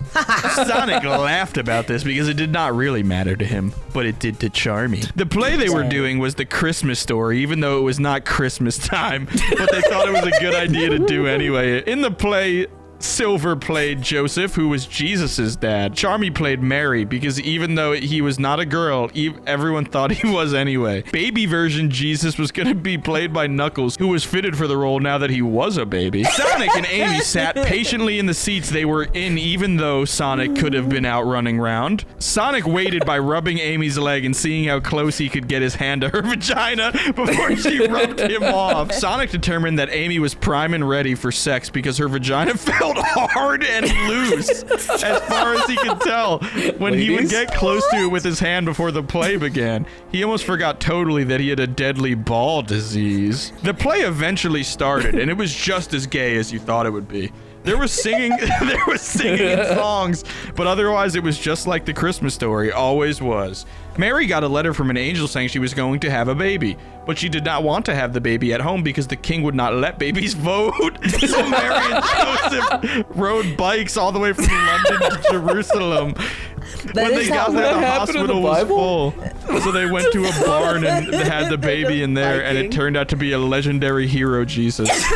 Then they got to the ending where Mary was to have her baby out. Mary flipped onto her front. Pulled Jesus out of his butt. which looked totally fake. Joseph held Jesus up to show God and then gave him to Mary, who was actually Charmy. Charmy looked at Jesus' knuckles really close and then reached into his clothing with the hand that was not holding him and pulled out a knife. Time to get murdered, said Charmy as he started to kill Knuckles. Just as he began to do this, Silver bodily flew into them and knocked Knuckles up and away from Charmy. Oh my God, what is happening? Said Amy, who was startled hard. Charmy's trying to kill Knuckles, obviously. Said Sonic to Amy. It was true. And people started to be yelling and screaming. Just then, a gunshot came from the back of the audience. Shadow pulled out his gun from his spot and aimed it at Charmy B from the back of the audience. Shadow fired his gun and the bullet hit his head. But he must have been wearing a gun-proof helmet because the bullet from the gun went off his head and up into the ceiling, where it hit a light and then the light fell down along with other things. Something from the ceiling fell into the back of that stage where the props were, and one of the props was a bomb. The bomb exploded with a huge explosion, like a bunch of horses made of fire running through the place. Suddenly, people did not really care about the play anymore because the place was full of fire and could kill you. Rouge and Knuckles Jr. already got a quick right away because they were by the door. Sonic looked and saw Amy next to him, who was almost unconscious because of all the fire and smoke and shocked things. Sonic picked her up and ran out of the auditorium with his fast speed. Are you okay? Said Rouge. Knuckles Jr. predicted that this would happen, so he sat by the door so we could get out easily. Yes, we are okay. Amy here is going into a shock attack, but it is nothing she will not get over. Sonic looked around and saw people running out, but there was a lot of other people still stuck in the auditorium, and some of them were fainted. Sonic saw the lunch lady bring out Cream, but Tails was not being brought out because he was not a woman or child. Sonic thought, damn, he is still my friend. Sonic swallowed his scary feelings and a little bit of Fanta too, and ran into the burning auditorium to Tails, who was passed out in the front. Sonic picked Tails up and ran and brought his body outside to the hallway and began doing CPR on his body. Sonic thought, this will look gay. But it did not matter because Tails was still his friend. Sonic pushed on his body and started kissing him to give him life again. Sonic kept kissing, and Amy and Rouge and Knuckles Jr. watched him as he kissed Tails' face. But Tails was not waking up. Sonic, said Shadow over on the side. Charmy escaped and is running through the school like a murderer now. Stop CPR kissing Tails. You have to help us catch him. Then Silver gave Knuckles to Rouge and said, he is safe now, but he needs to sleep. Rouge was so happy she could have kissed him, but did not. Sonic looked and said, Amy, finish doing CPR on Tails. I will let you and will not get jealous. Sonic kissed her mouth and felt one of her boobs and ran off with Shadow and Silver to go catch the guy who was trying to kill baby Knuckles that was now running around the school and could danger them all. Chapter 15. Shadow and Silver ran ahead into the school, but Sonic stopped to go to the bathroom, and he took an enormous, bad-smelling poop. Sonic knew he must be very emotional because this poop was so big that when he tried to flush the toilet, the big poop log just folded in half and clogged the toilet easily while looking like part of a really fat pretzel that you would get at the mall, not like the little ones in bags from the supermarket. Sonic just said, forget it! And ran out of the now very stinky bathroom and after Charmy B. One room that Sonic looked in was the art room. It made Sonic remember having art class with Charmy B. Charmy could not control his gay urges like everyone else and used all the colors in every picture. Sonic and Shadow and Silver ran around and eventually they all got tired and could not find Charmy at all. Charmy was trying to be a murderer, but they were just tired of looking for him, so they sat down in chairs and didn't do anything else now. Back in the front of the school, Amy decided that she needed to go to the bathroom. Rouge went with her because she had to go too, and Cream stayed with Knuckles and Knuckles Jr. and Tails, who was still trying to become awake. Most people had left the school by now, but there was still some waiting to get into the women's bathroom. But Amy and Rouge did not feel like waiting in line, so they just went to the men's bathroom. As soon as Amy opened the door, a super-powered smell hit her in the face. It punched her right in the nose because it was Sonic's poop smell. screamed Rouge. What is that smell? I have heard the smell a million times before. Said Amy to Rouge, who could say this because she was Sonic's girlfriend, meaning that she had been around Sonic pooping. This smell is Sonic's poop. She tastes it. Amy opened up a stool door and inside what was a shocking thing to see, but she saw it anyway. It was Charmy B. It's you! Screamed Amy in a scared and shocked way. You're a murderer. Not yet, but now I will start to be by killing you. Charmy jumped at her from inside the stall and into Amy, and they felt bad. And Charmy was on top and holding a knife and was about to cut Amy apart when Rouge came over and kicked Charmy, and he flew off her body and over to the wall by rolling. Take this, said Rouge, and she flapped her bad wings at Charmy to push all of the horrible poop air at him. It all went to him. But then, Charmy got up and ran right at Amy with his knife and cut her on the legs because he is short, and then jumped back. Ow! I'm dying! Amy fell backwards and got dizzy. No, stay with me. Use your special move while you can. Amy shouted, Girl blood! And opened her legs, and a stream of blood shot at Charmy. Since Amy was so good at being nice and caring, which is using your heart, Amy was able to speed up her heart so fast that her blood pumped out of the wound on her legs like a super soaker filled up by vampires. The blood hit Charmy in the face and body and all over. And really, it was steaming and burning him. But he looked like he didn't care. How can you be so invincible? Then Rouge said, I bet he can't handle my special attack. Romance bite. Rouge flew with her bat wings and went over to Charmy and bit him right on the neck using her fangs and tried to make him fall in love with her. But it did not work. Idiot. It is not working. He must have superpowers. He's going to kill us for sure. Amy and Rouge tried to get away from Charmy, but he kept blocking them and coming at them with the knife. They were finally trapped in the corner, holding onto each other with their best in show boobs pressed out against each other and looking like the sexiest Legos ever. Then, all of a sudden, Tails came into the bathroom and threw a piece of electronics at Charmy. Charmy looked up at Tails and said, Are supposed to be. And then he died right there.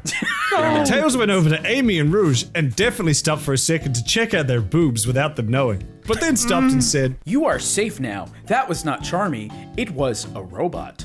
A robot? How did you know? Said Amy. Tails, being the smartest, thought it was a question for idiots, but said, I knew as soon as Charmy was not being hurt by Sonic's poop stink.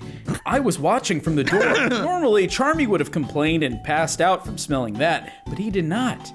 So I knew as soon as that happened, I ran and went and got a robot killer device from my electronics. Wow, thanks, said Amy, and kissed Tails on the cheek as reward. Really, Tails, you saved us, said Rouge, and kissed Tails on the other cheek. This shows that you can be cool by being smart, except if you're a nerd ass. Tails and Amy and Rouge walked out of the bathroom and back to where Cream and Knuckles Jr. was. And soon Sonic and Shadow and Silver came back, and they were all back together. The other lady was the only other person still there, and she saw how tired they looked. So she made them all a bunch of chow meat sandwiches, and they all ate until their tummies were gonna burst.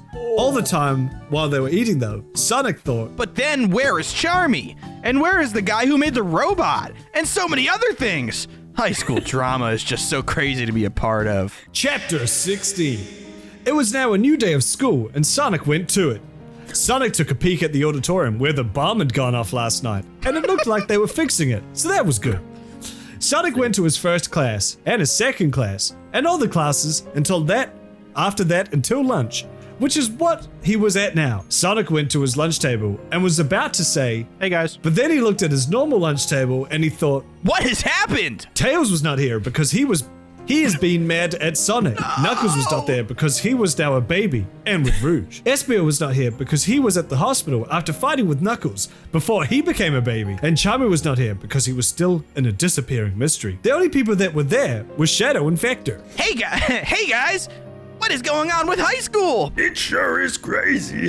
Laughed Vector while he ate his yellow sandwich. Has anything new happened today? Didn't you hear? Espio is back out from the hospital. He would be here at lunch right now, but he's getting all of his work from his teachers. That reminds me, said Vector. Also, Knuckles is having trouble with his grades. Now that he has become a baby, he has not turned in any of his homework or tests, and he's going to fail high school and get kicked out if he doesn't do them. Wow, that's tough, said Sonic. And then, all of a sudden, the announcement speaker came on. Attention teenagers. Said the announcement speaker. Amy and Rouge have deletion for going in the boys' room last night after the play. Please go there immediately. Oh no! Said Sonic so immediately. Looks like they're gonna be in there for a long time. There is no way I can become true boyfriend and girlfriend with Amy if she is trapped in Dentention by having sex. Sonic was so upset now. Then, the announcement speaker came on again. Attention teenagers. Sonic, please come to the office. Said the speaker. Uh-oh. Looks like you're in trouble too. Vector was always making people mad. He was definitely an asshole to be around. Sonic got embarrassed like when Mrs. Lesson read about his balls problems, and he ran out of the lunchroom and through the halls with his head down, not looking or talking to anyone, and went to the office. Hello? Said Sonic to the office. What do you want? Here, this is for you. Said the school worker, who had long hair and a star tattoo with an outline on her face. Rouge left it for you before going into detention. Sonic went over to the desk she was at and looking at and pointing to and found what she was talking about, which was Knuckles and Knuckles Jr. with a note attached to them that said, Please take care of us while Rouge and Espio are not around. Sonic was so surprised. He had never taken care of a baby before. Forget too. Especially when one of them was his friend after becoming a baby. Thanks for coming so quickly, said Knuckles Jr. I was getting hungry. Knuckles Jr. was red. Epic. Epic. That's my favorite line. Sonic picked up Knuckles and Knuckles Jr. and put them in his backpack and went to the rest of his classes and then went home.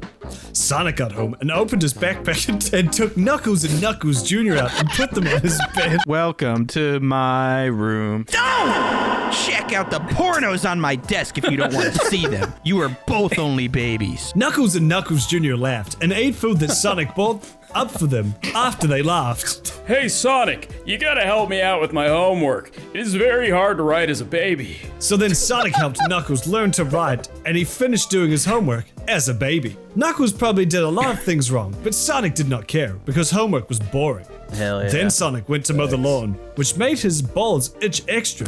And then he went back upstairs, but stopped on the stairs to put some soothing poultices on his balls. So, what do you guys do for fun? Said Sonic to Knuckles and Knuckles Jr. Well, can we tell you? And you promise not to tell anyone? Don't worry. Said Knuckles Jr. to Knuckles. I can tell. He's not gonna tell anyone. Okay then, well, when we are alone and not being held by Rouge, we like to practice kissing on each other. It is technically okay because I'm Knuckle Jr.'s dad, and Dad is allowed to kiss his baby. Okay. Said Knuckles to Sonic. Cool. Show me. So Knuckles and Knuckles Jr. got very up close to each other and kissed each other in a really good way. It was okay because they are father and son and also both brothers, and that is allowed everywhere. And it is not illegal even if they are both babies now. Coping so. The two of them kissing looked like two big, not sexual caterpillars pushing themselves together. It was not a sexual kiss, but it was a big gold medal kiss anyway. Gold medal. Wow. I can tell you are both going to be romance experts when you grow up. I would ask you for tips, but it would probably then be against the law. Sonic asked them to kiss one more time, and they did. But Sonic videotaped it this time so that he would know how to kiss Amy even better that is next not time illegal they kissed, anywhere. which would be when she gets out of detention. Then they all had a root beer and talked about which girls are the hottest. Which girl do you think is the hottest? Said Sonic to Knuckles and Knuckles Jr. I know my answer. It is Amy. Amy was Sonic's girlfriend, so this was very good of him to say. and proves that he should be able to have sex with her. No way. Just then, Sonic wanted to slug that little F-slur bitch in the mouth for saying ugly about his girlfriend. Saying ugly. But Didn't even say ugly. The hottest girl is Rouge. None of them could not say that Rouge was not attractive because she had the absolute biggest boobs in the tri-state area. My opinion is different. I think the hottest girl is Charmy. They all laughed so hard because Charmy was so much like a girl, except not hot. Everyone knew that laughing was good for them, even if Charmy was kidnapped or dead, and that it made them feel healthy. Knuckles Jr. was definitely the coolest baby, because everyone could get along with him, and he could do jokes also. Then they all got out of their clothes and into bedtime clothes, that got dodgy for a second, and went to sleep. Sonic was sleeping just fine and normally, until there was a whisper at the edge of his face. Sonic. Sonic. Sonic. Said the whisper. Sonic. Sonic. Sonic. Sonic opened his eyes and saw the person whispering to him, and who he saw was right there, which was Knuckles Jr. What is it, Knuckles Jr.? I was sleeping until you whispered my name to me. I had a vision. I know who the real killer man is, and I know where Charmy is. Chapter 17. Ass!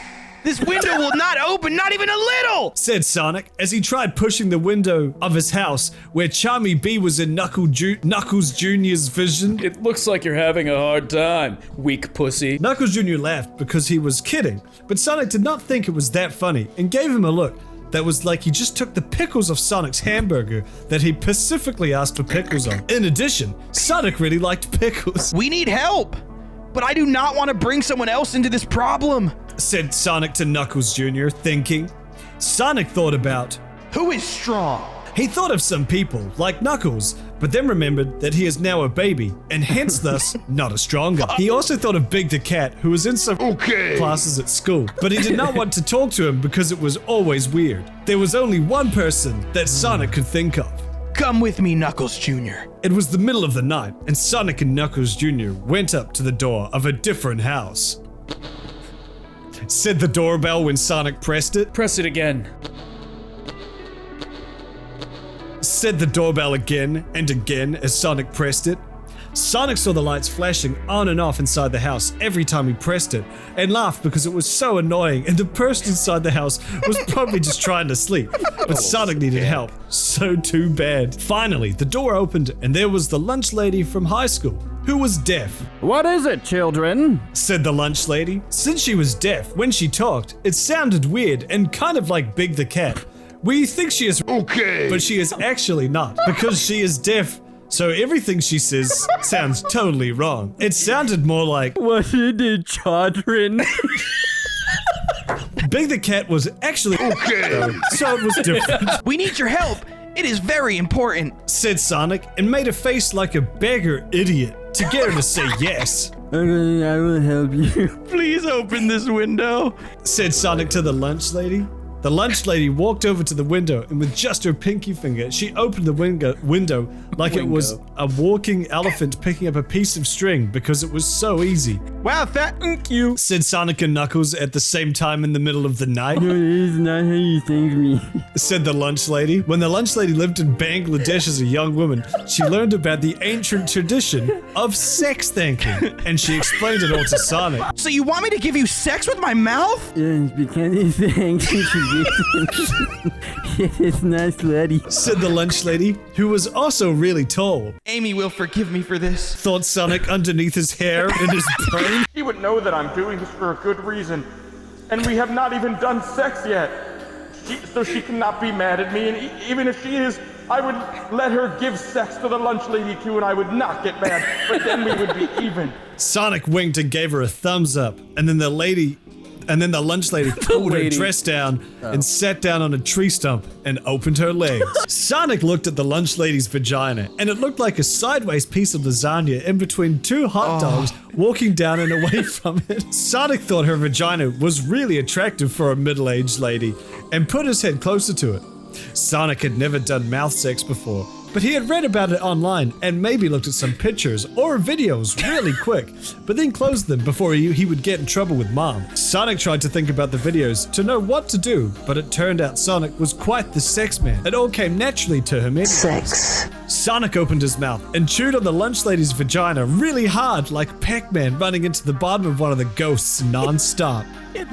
She was totally quiet while he did this, but she was beating on the ground and making huge holes like meteors, and even hit a tree nearby and it broke in half because she was so in love with Sonic's abilities. Sonic nibbled on her outer vagina, and it tasted like a birthday cake. Nice. His penis even popped out during this, like a meerkat looking out for its family on Meerkat Manor. He kept on going closer into her vagina and making sure to get every part of it on the way down, like a window washer in New York City washing windows, but instead it was her vagina, so it was sexy. Sonic also kissed and sucked on her vagina like he was trying to appreciate the secret sauce in the lunch lady's roast beef sandwich without opening the sandwich. Sonic even used his tongue and scooped eggs out of her vagina that were made during the female reproduction process. He kept going further into her vagina until he was able to fit his entire head in. It was really dark inside her vagina because there weren't any lights, but it was clearly where the sexiest parts of her were. It was spacious like an empty factory from all the previous sex thanking people had done to her. Sonic was able to get them sex spots, all using his mouth and nose and forehead, pleasing her and making her feel in love with him. He was rolling his head around in her vagina like he was doing a hula hoop on his neck. She was so impressed that Sonic thought she would email everyone in Bangladesh to tell them how good Sonic was at sex thanking later. Sonic decided it was time to finish doing this and shouted inside her vagina to make vibrations bounce off the walls of her vagina and hitting all of her sex spots at once. The lunch lady was so excited that she pulled the tree stump that she was sitting on out of the ground. She could do this because she was very strong and experienced with carrying trees. Sonic took his head out of her vagina and brushed the vagina crumbs off his face and combed his hair. God. You're welcome. Laughed Sonic smoothly to the lunch lady and looked at Knuckles Jr., who was watching with big eyes but did not say anything. The lunch lady put her clothes on and shook his hand and said that the people of Bangladesh would be very impressed with him, and that if he ever wanted to visit there, just to tell her, and she could buy plane tickets for him and all his friends. The lunch lady was really nice, even if she had weird ideas that she got from being in Asia when she was little. She went back home to go to sleep. Sonic and Knuckles then went inside the open window. He is in there. I know it, said Knuckles Jr., who was pointing at a closet in the room that they were in, which was now inside the house, and it was a bedroom inside. Sonic and Knuckles tiptoed over to the closet and opened it up, and what they saw was surprising and shocking and scary. It was Charmy Bee's body, all dead and bloody and rotting and cut up into pieces. Wow, he's completely dead, said Sonic, who was so shocked that he could not think about anything else. It was true. This time, it was really Charmy, and he was dead. Oh my god, I am seeing so many shocking things for the first time today, said Knuckles Jr. Sonic went down and picked up a piece of his body and saw bite marks on it. Sonic was about to say something, and then all of a sudden, this happened. What are you doing here, idiots? Shouted Vector. How did you get in here? That window bitch dick, said Sonic as he felt a sudden rage build up inside him, like the foam from cream soda going over the top of the glass when someone pours it like an idiot ass. What is wrong with you? Why did you do this? Why are you the murderer? Let me show you how, said Vector as he ran at Sonic and Knuckles Jr., chomping his teeth in the style of an alligator. Chapter 18. Vector ran at Sonic and Knuckles Jr., who were there in his room with his teeth going 1,000,000 miles an hour. Here comes your death straight from my mouth, said Vector as he ran at them, still going. Shouted Sonic. Sonic was fast and able to do it, so he ran forward and between Vector's legs under his body and hit his head into Vector's penis while sliding through. He was still holding Knuckles Jr., the baby. Sonic ran to another wall of the room, but Vector ran right back at him with his big crocodile bite move, and Sonic dogged him again, and it kept happening again and again. Stop it! Stop doing this! Sonic was sick of hitting his head into Vector's penis. It was beginning to leave a mark. And it was embarrassing to Sonic to have someone else's penis mark on your head. This better come out before school, said Sonic, rubbing the mark Vector's penis left on his forehead. No, you must die, said Vector, and continued to be the murderer that he had turned out to be. No, stop, come on, said Sonic, yelling, and he was getting so mad. But Vector ran at him another time, and Sonic kept hitting his thick green crocodile dick, and it kept getting harder now every time he hit it. Sonic guessed weird things like this were sexy to Vector, Sonic kept hitting his penis and making it harder and harder until one time, Sonic slided under where his penis and stuff was and hit it with his head again. So, semen ejaculated out of his penis and across the floor in a big long puddle like a slip and slide covered with mayonnaise. Vector shooting ropes. Vector looked shocked, like he did not even notice that his penis was turning into a hard penis. Now Sonic threw Knuckles Jr. at the puddle of Vector's semen. Knuckles Jr. glided across Vector's semen like a baby speedboat and did a roller coaster turn and flew up onto Vector. Knuckles Jr. landed somewhere on him and did a tumble forward and got to his head where he poked Vector's eyes and Vector began to scream. Oh, bitch baby, that hurts. I'll kill you. Screamed Vector while Knuckles Jr. rolled off his body and over to the door of his room. Over here, Sonic, said Knuckles Jr. while Vector was still rubbing his eyes, which hurt from the attack. Sonic ran over to the door and with his speeding legs kicked it down like a professional wrestler picking a person up and hitting them down onto the ground through a door. Sonic then picked up Knuckles Jr. and ran through the door and down the hall through Vector's house and saw lots of green things and things that were about crocodiles. And also bad things like rooms full of drugs and guns and everything weird like African porn videos. Then he got to a different door and opened it and walked into the other side and closed the door and put some things in front of the door to block it. Then with a stomping loud noise like a bowling ball with legs, Vector went up to the door and put his body on it, trying to crash through it like a penis going into a big hard vagina. Open this, please, screamed Vector as he tried to hit it down. No! Why did you kill Charmy? Shouted Sonic at Vector, who was on the other side of the door that was hard to get through. Because Knuckles messed it all up. Knuckles, or Espio, was supposed to kill the other one when they fought at the school hallway that one time. I made that fight happen because I wanted them to die because they're both fart lords and they are the only people who could beat me and become the new football team captain. So I went to Knuckles' house instead after and replaced him with a robot Charmy. It's so much work. And took the real Charmy home and chewed on his broken body and made him into meat that I can use for meals. He was no use to anyone, especially not me. None of you are. Vector screamed and hit the door, but still could not get through. Where did you get a Charmy robot? Is Eggman involved? This could ruin things for everyone, don't you know? Said Sonic, back to Vector like a ship sending a message to a different ship. When you begin to do crimes, you become dark, and I have now become darker than Shadow.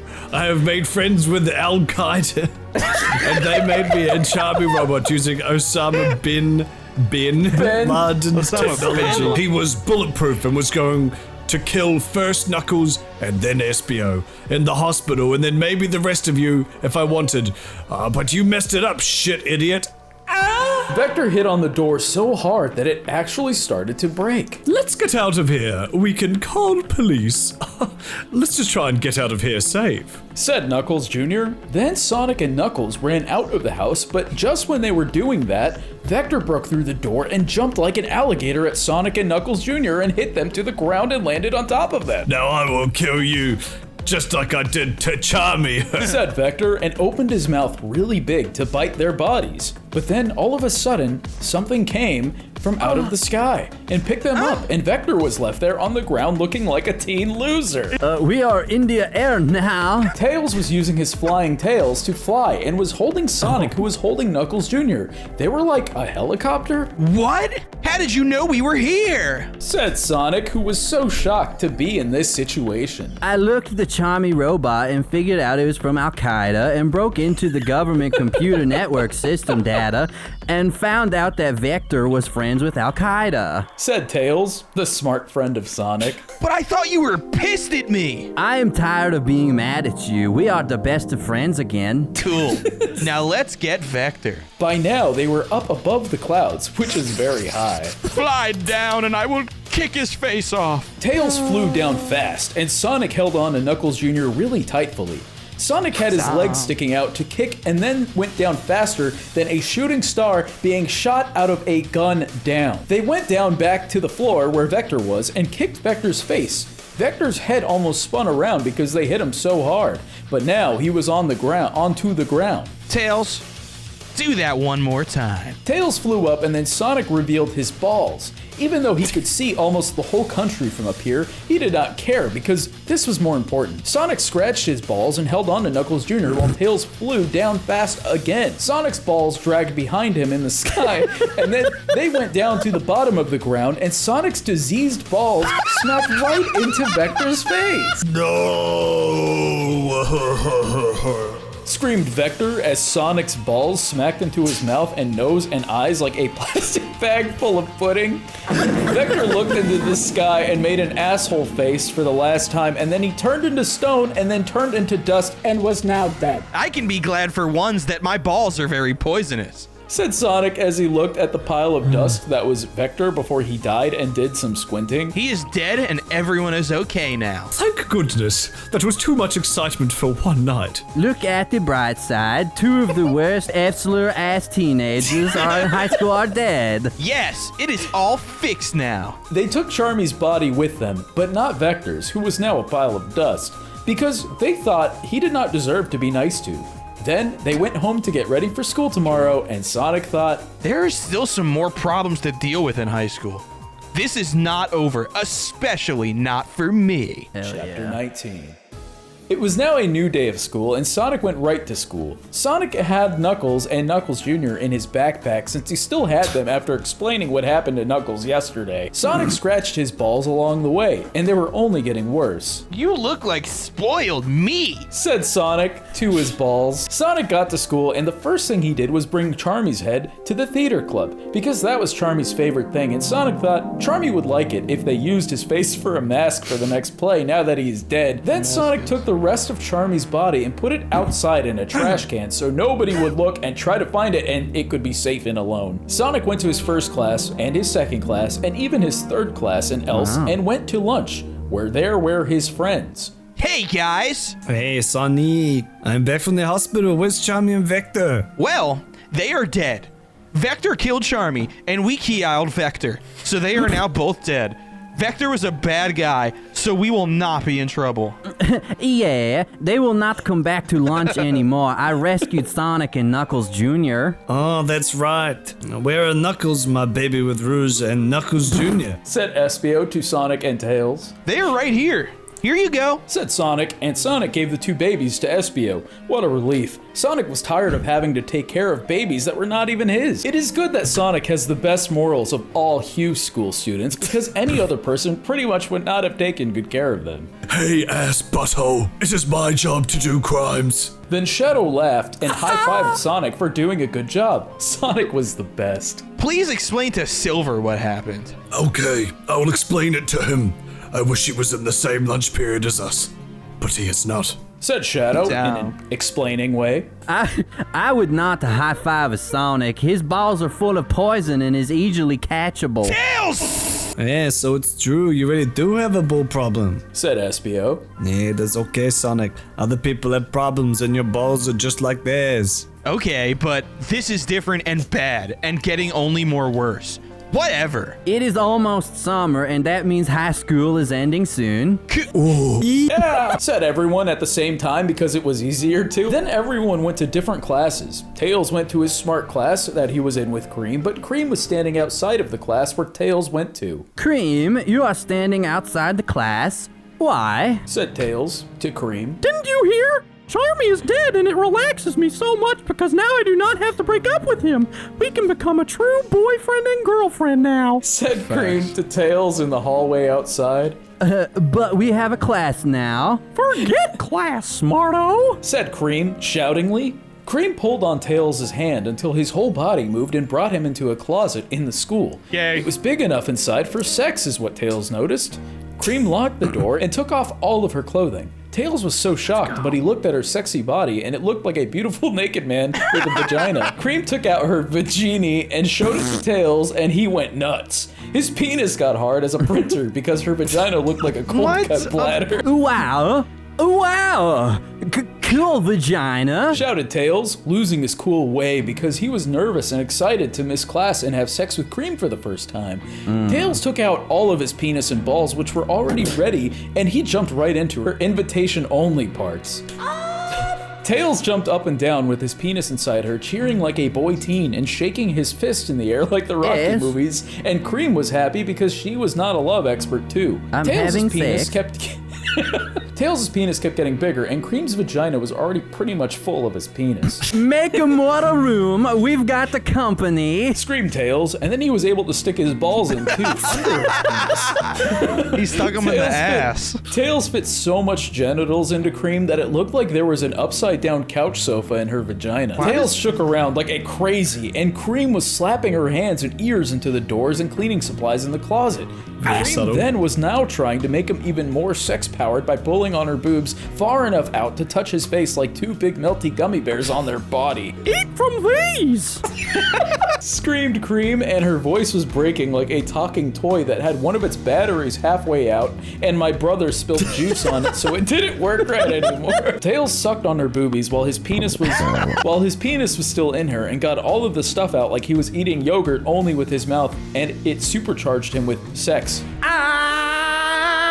Ready? Yelled Tails to Cream, and before she could say a thing, Tails started waving his flying tails, and he flew up with his penis still in her, pointing his penis up so that she went up and was now stuck against the ceiling. I'm about to make my semen. Get ready, said Tails loud over the sound of his own tails was making. Tails flew his tails even harder, and Cream got pushed into the metal ceiling so hard that it made a dent, and then Tails' penis shot a gallon of his own New England clam chowder into her first-time vagina. It got overfull and spilled plenty on the ground, but not both of them cared.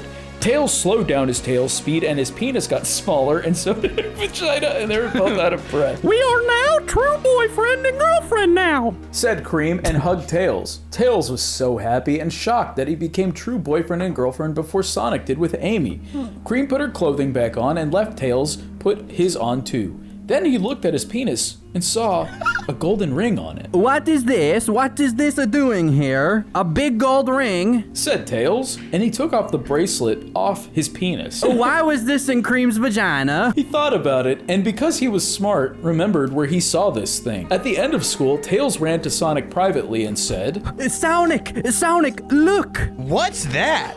A big gold ring? Cool! Let's sell it for cash. No, this is Amy's bracelet. I found it in Cream's vagina. What? How did this get in there? He took the ring and had it. I can only think of one thing, said Tails to Tails. I do not mean to suggest this to you and to say that she is being a bad girlfriend, but maybe Amy was giving Cream a hand sex? What? No way! But that is the only thing that makes sense. Amy cheated on me. That loose woman. She is a concubine and a bitch. Sonic got madder than Tails ever saw him get mad and ran off fast. Sonic did not know where he was running to, and to be real, he was not running anywhere. He was running in a really big circle around the town and crying and screaming because Amy cheating on him made him feel worse.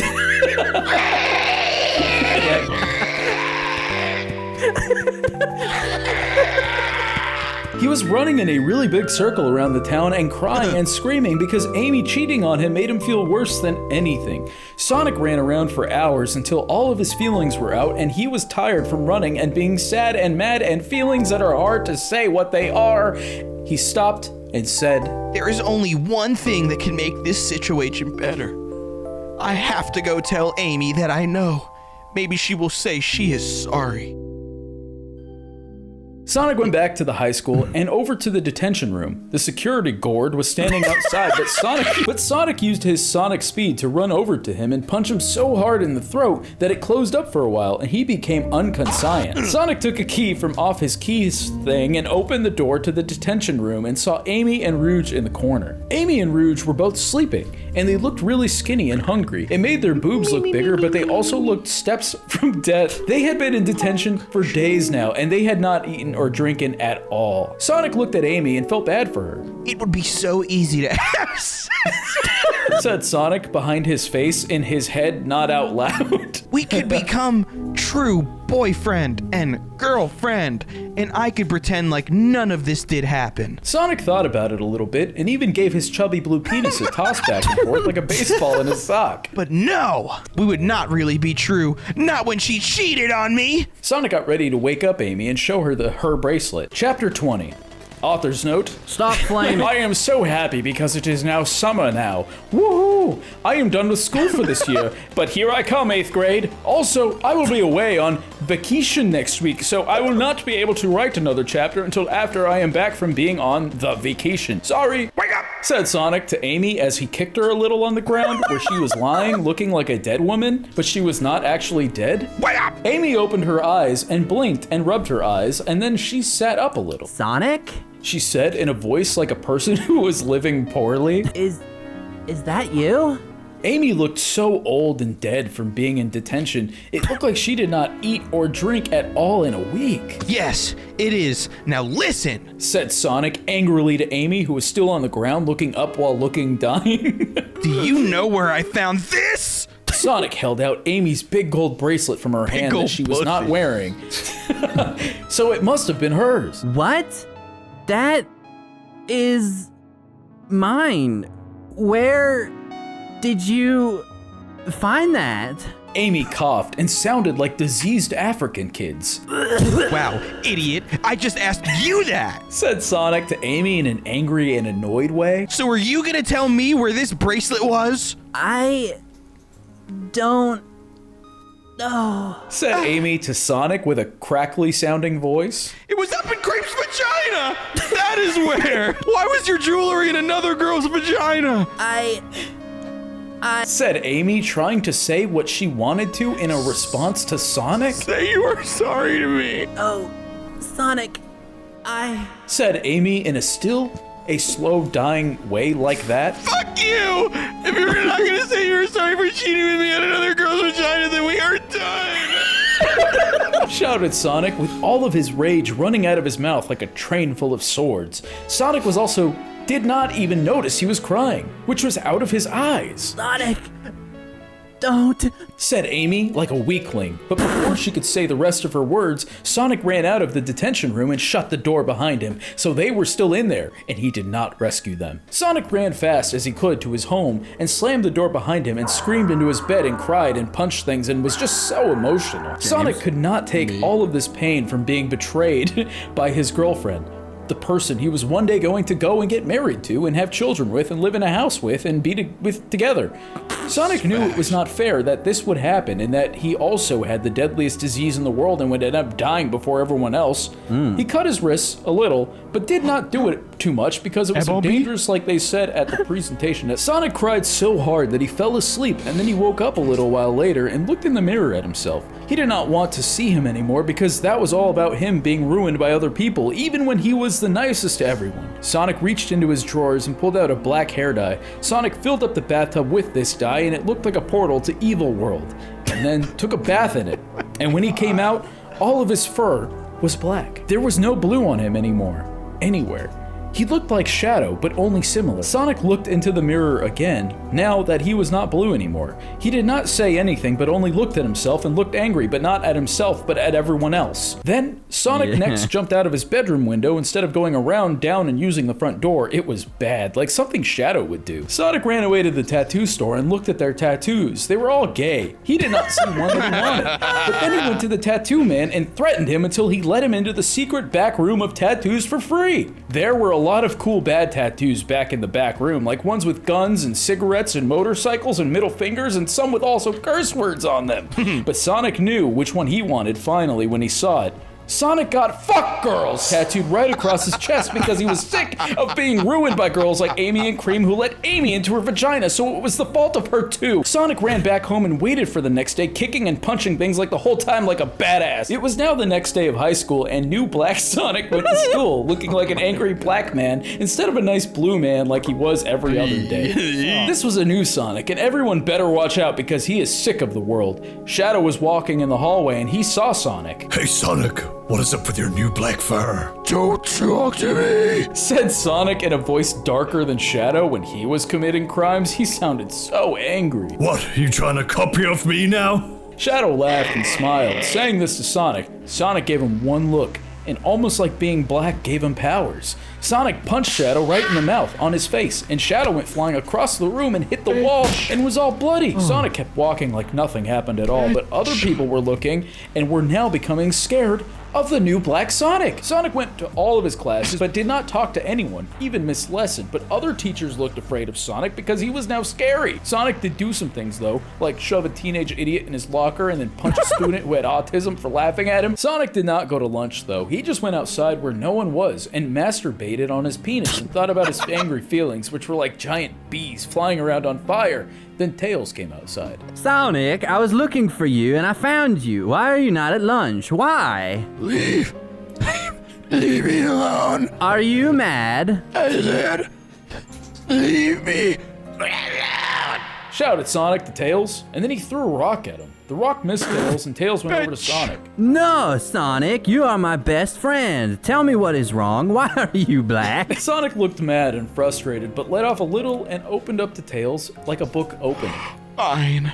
That bitch Amy, who is not my girlfriend anymore, would not say sorry to me, so I broke up with her. Oh my god. Panic. No! I am over her. I am different now. I have learned about the world and I am not so stupid and happy like I used to be. I am black now! Sonic said to Tails, sounding still angry, even though he was talking to Tails. Oh, okay. Said Tails, sounding sad and disappointed. I just wanted to make sure you are okay. Espio was worried about you too. He also said Knuckles might fail out of high school because he is now a baby and is having the hardest time doing his classes as a baby. I brought you a sandwich. Tails gave the sandwich to Sonic, and he ate it like a rhino chewing up a bag of humans. And when he finished the sandwich, the next period started, and Sonic and Tails went to the rest of their classes. Sonic then went home at the end of the day and lied down on his bed and looked up. Fuck everyone. Though Sonic, inside of his head, not saying it out loud, FTW, I am gonna die and no one cares about me. Sonic just lied and thought, and then did a workout to become big and strong. Sonic sat down at the end of it, tired and sweaty and now strong. What can I do? Wait, Amy and Rouge get out of detention tomorrow. Sonic looked at his body in front of him and then said, I am gonna make that bitch pay! Chapter 21. Author's note. Ha, wow, I'm back. I see that I've earned some haters while I was away leaving meme reviews, but just so you all know, the story is rated M and is for mature audiences only. Just because you do not get or understand adult material does not mean you should pass judgment on it. So keep on hating on, haters, because I'm going to finish the story because it is so popular. If you leave nice reviews, thank you. Sonic woke up out of his bed and onto the floor and was still angry. Now Sonic was Black Sonic, and he had a tattoo. Sonic got ready for school by putting on scary things like chains and spiky collars that made him look bad and went to high school. Sonic went to his classes, but did not do what he was told to do in class. He did not talk to anyone, and instead, he went on the computer and looked at videos of cigarettes and knives. Sonic then arrived near the lunchroom, which is where they were having lunch, Sonic's friends.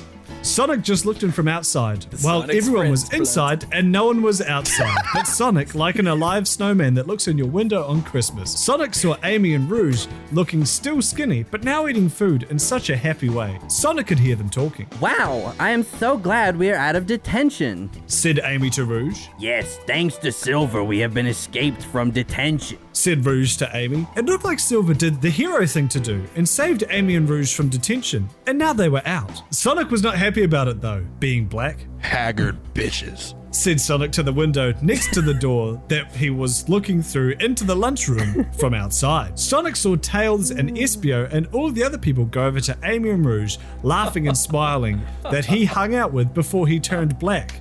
And he got mad and sad and left. Sonic left the school completely, which is really bad and will get you in big trouble, and went to the Chinese restaurant. Sonic got some Chinese food and ate it. And with his food came a magical fortune cookie. Sonic opened the cookie and ate the cookie, but kept the paper.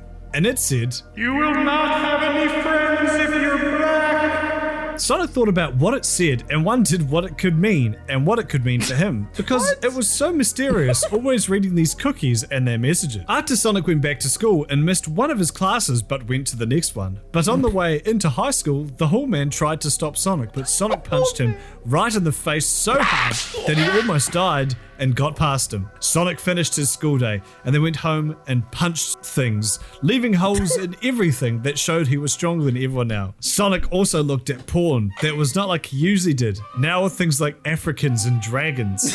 Sonic was becoming so scary. Even though he was very scary now though as Black Sonic, his balls still were the same and did not get cured. It became night in the world, but Sonic did not go to sleep like a normal person. In fact, when it got really dark out, Sonic got out of his room from the window and left. Sonic left and went to a bad neighborhood and bought drugs like marijuana and ate some of them and kept the rest in his pocket. Sonic moved on from the bad neighborhood to where he wanted to go to next. Amy's house. Sonic's brain was now being controlled by drugs, and he was becoming even worse than when he was just black. Sonic went to Amy's window and looked into it and saw her sleeping on her bed like a DVD not being used. His head filled up with anger, but it was in a way that he actually became kind of happy and angry and laughed. Like he wanted to do something bad to her. Sonic looked down at his tattoo that said, "Fuck girls," and it reminded him of what she had done to him. Sonic was so evil that he punched through the window and ran fast right to Amy's bed, and she started to wake up a little from being in sleep mode. Her eyes were just blinking a little, and she obviously could not see well at all, and especially could not see Sonic because it was dark and he was now black, which was like camouflage. I was in sleep mode. Sonic just grinned at her with an evil look, and just as she started to open her eyes and see his white eyes above her, he punched her right in the face. Amy was now in a lot of pain, but still confused and surprised, and maybe thought she was nightmaring. But no, it was real. And new Black Sonic on drugs was about to beat all of the shit out of her. Fuck you, girl! He screamed, but still smiled and punched her more in the face until all of her teeth got knocked out and she was like a grandma who could only eat pudding and not steak. Amy was now screaming and crying, but he stuck a thing in her mouth and she couldn't do anything. He was so mad and under the powers of marijuana, and he looked at her and she looked so afraid and scared, but he was still smiling and angry. Sonic's black rage was coming out through his fists with violence. But all of a sudden, Amy kicked her foot up and hit Sonic right in the balls. Thank God, because the blankets were over Amy's foot as she did this, so she did not touch Sonic's ball disease. It still hurt him very much though, and he fell off the bed and was in pain from being hit in the balls, which is the most powerful spot on a man. So it hurts the hardest because it is like the information superhighway of your body. Sonic hurt so much from this that it was like a hit to his brain, and all of the drugs fell off his brain. Sonic suddenly looked around him and saw he was in Amy's room. He ran over to the bed, kind of knowing what just happened, but wondering if it was a dream, like Amy was thinking, but it was not. But it was not. Sonic was lying over Amy's body, and they were both perfectly still like a couple of candy canes, but one was sitting on an invisible bench over the other. Their eyes were both so big as they looked at each other, both scared and shocked at what it was that was happening. Amy's mouth was all bloody and no teeth was in it, like a hole that went straight to China, but instead it was to her boobs and then vagina. Sonic and Amy did not say anything either. Sonic suddenly looked sad and scared and got off her bed and backed away toward the side of the room and ran out of it. Sonic was feeling so many feelings, being scared and sad and shocked and surprised. He could feel little baby tears at the sides of his eyes, like Jewish people being thrown up in the air at a bar mitzvah. He ran as fast as he could, straight down the road. He ran out of the town and through the forest like a deer that could use a car into the edge of the forest where there was a giant cliff. Sonic ran off the edge of the cliff in order to die. We are gathered here today to put Sonic into the ground, said the funeral man. Sonic died. The other day, a security camera in the woods saw Sonic run off a cliff, and he fell all the way down and hit the ground at the bottom next to the river. His body got so messed up, he is dead for sure. Everyone was at the funeral place which they decided to put in the garden of the school so that they could Berry, B-E-R-R-Y, Sonic at high school, title drop, which is where he spent most of his time as a teen. All of Sonic's friends were right there. All of Sonic's friends who were there were attending his funeral. Tails was right in front and was crying. And next to him was Amy, who was crying the most. And she was hugging Sonic's mum with her face in her boobs, who was crying too, but not so loud. Like a honking horn on a bike that she was not squeezing too hard. Everyone was so sad because Sonic is now dead. There was also Rouge and Cream, who was wearing a big ring with a really big shiny white dew in it. They were also crying because they are women and they cannot control their emotions. Knuckles and Knuckles Jr. were there and being held and crying in a baby. And there was also Silver, who was crying a little, and even Espio too was crying a little. Mrs. Lesson was there, and she was crying, which made her look uglier, and the lunch lady was there too, and even though she was very big and strong, she cried too. Because Sonic is dead. Sonic's Chinese doctor was there also. He did not cry because his eyes were too small to let them tears out. Charmy and Vector were not at Sonic's funeral because they were dead now. Blaze the cat was not there because no one liked her and no one invited her. Amy looked at Rouge and said to Rouge, Very sad though. You said she was going to come to Saddest's funeral. She's not here. Amy sounded weird and sad, and she did not have any teeth, so all of her words came out so idiotly. It was like she was a ghost who could not speak a language that humans could understand. She usually did not talk, now that she did not teeth, because Sonic punched them out of her mouth and into space before he killed himself. I do not know. Is that he could be late that he is not here? Said Rouge back to Amy in a sad way. They were right. Shadow was not there. Shadow was dark, and even he was not dark enough to not go to Sonic's fun reel. Tails, said Amy, now to Tails instead of Rouge, who was on the other side of her, more towards the middle of it. Where is Shadow? Shadow is not here. Tails looked really sad and crying some, and everyone thought he is going to kill himself in a few days because he's so sad, and his best friend is now his dead friend. I do not know, and it is pissing me off. I should send a robot to kill him, said Tails, sounding mad and sad. Amy made a sad and disappointing face and said, High school drama is so crazy. Then the funeral man went back to the front like a standing racehorse going to the front and started talking again. Hello, family and friends and teenagers. We are now going to talk about why we love Sonic so much and we miss him. Everyone, please come up and say a nice thing about Sonic so we can remember him before we put him down. Tails got up first and went to the spot where he was and said, Sonic was my best friend. He was the coolest and fastest, and he always knew what to do when we were bored and wanted to have fun. We lived in different houses, but it is like we did not because we saw each other on the bus.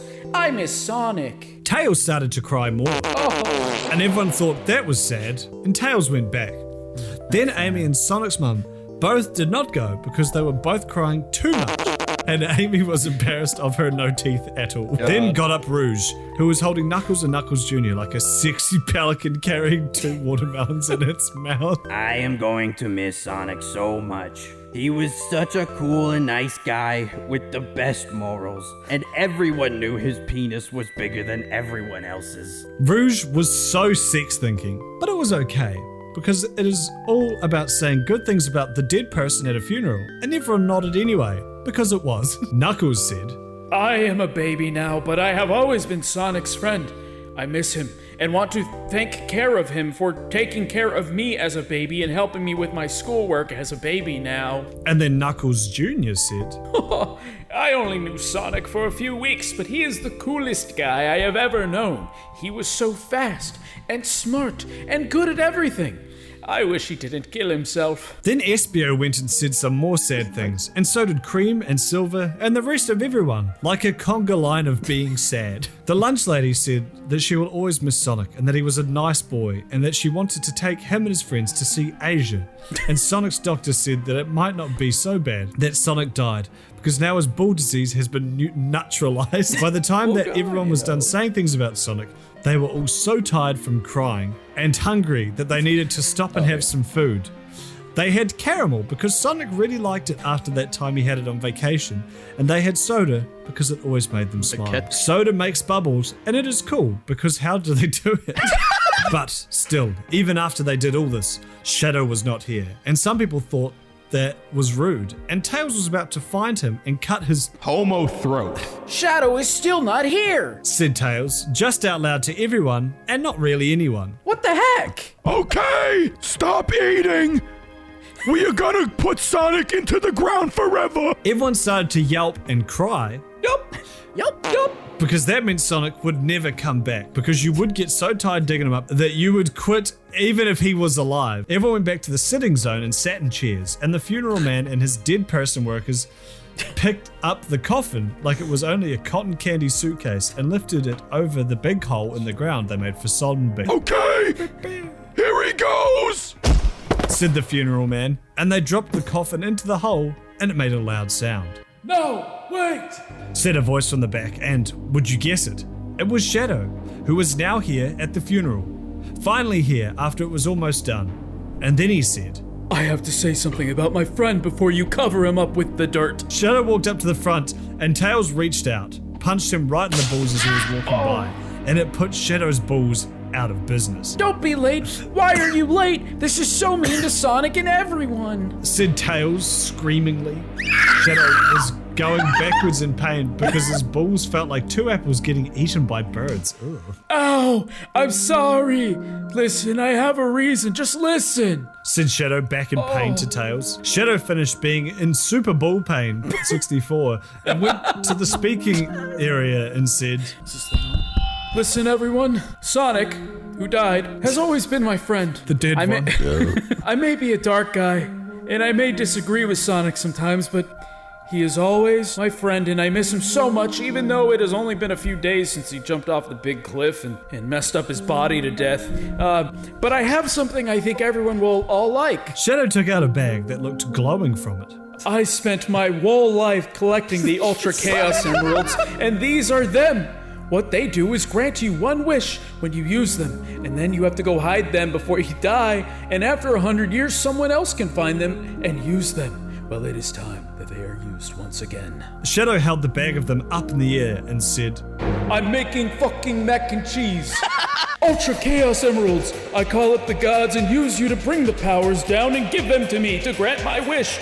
I wish. And he did a dramatic stop, and everyone looked shocked and amazed and surprised at what he was going to wish for. What would Shadow wish for? Is it going to be a lot of money?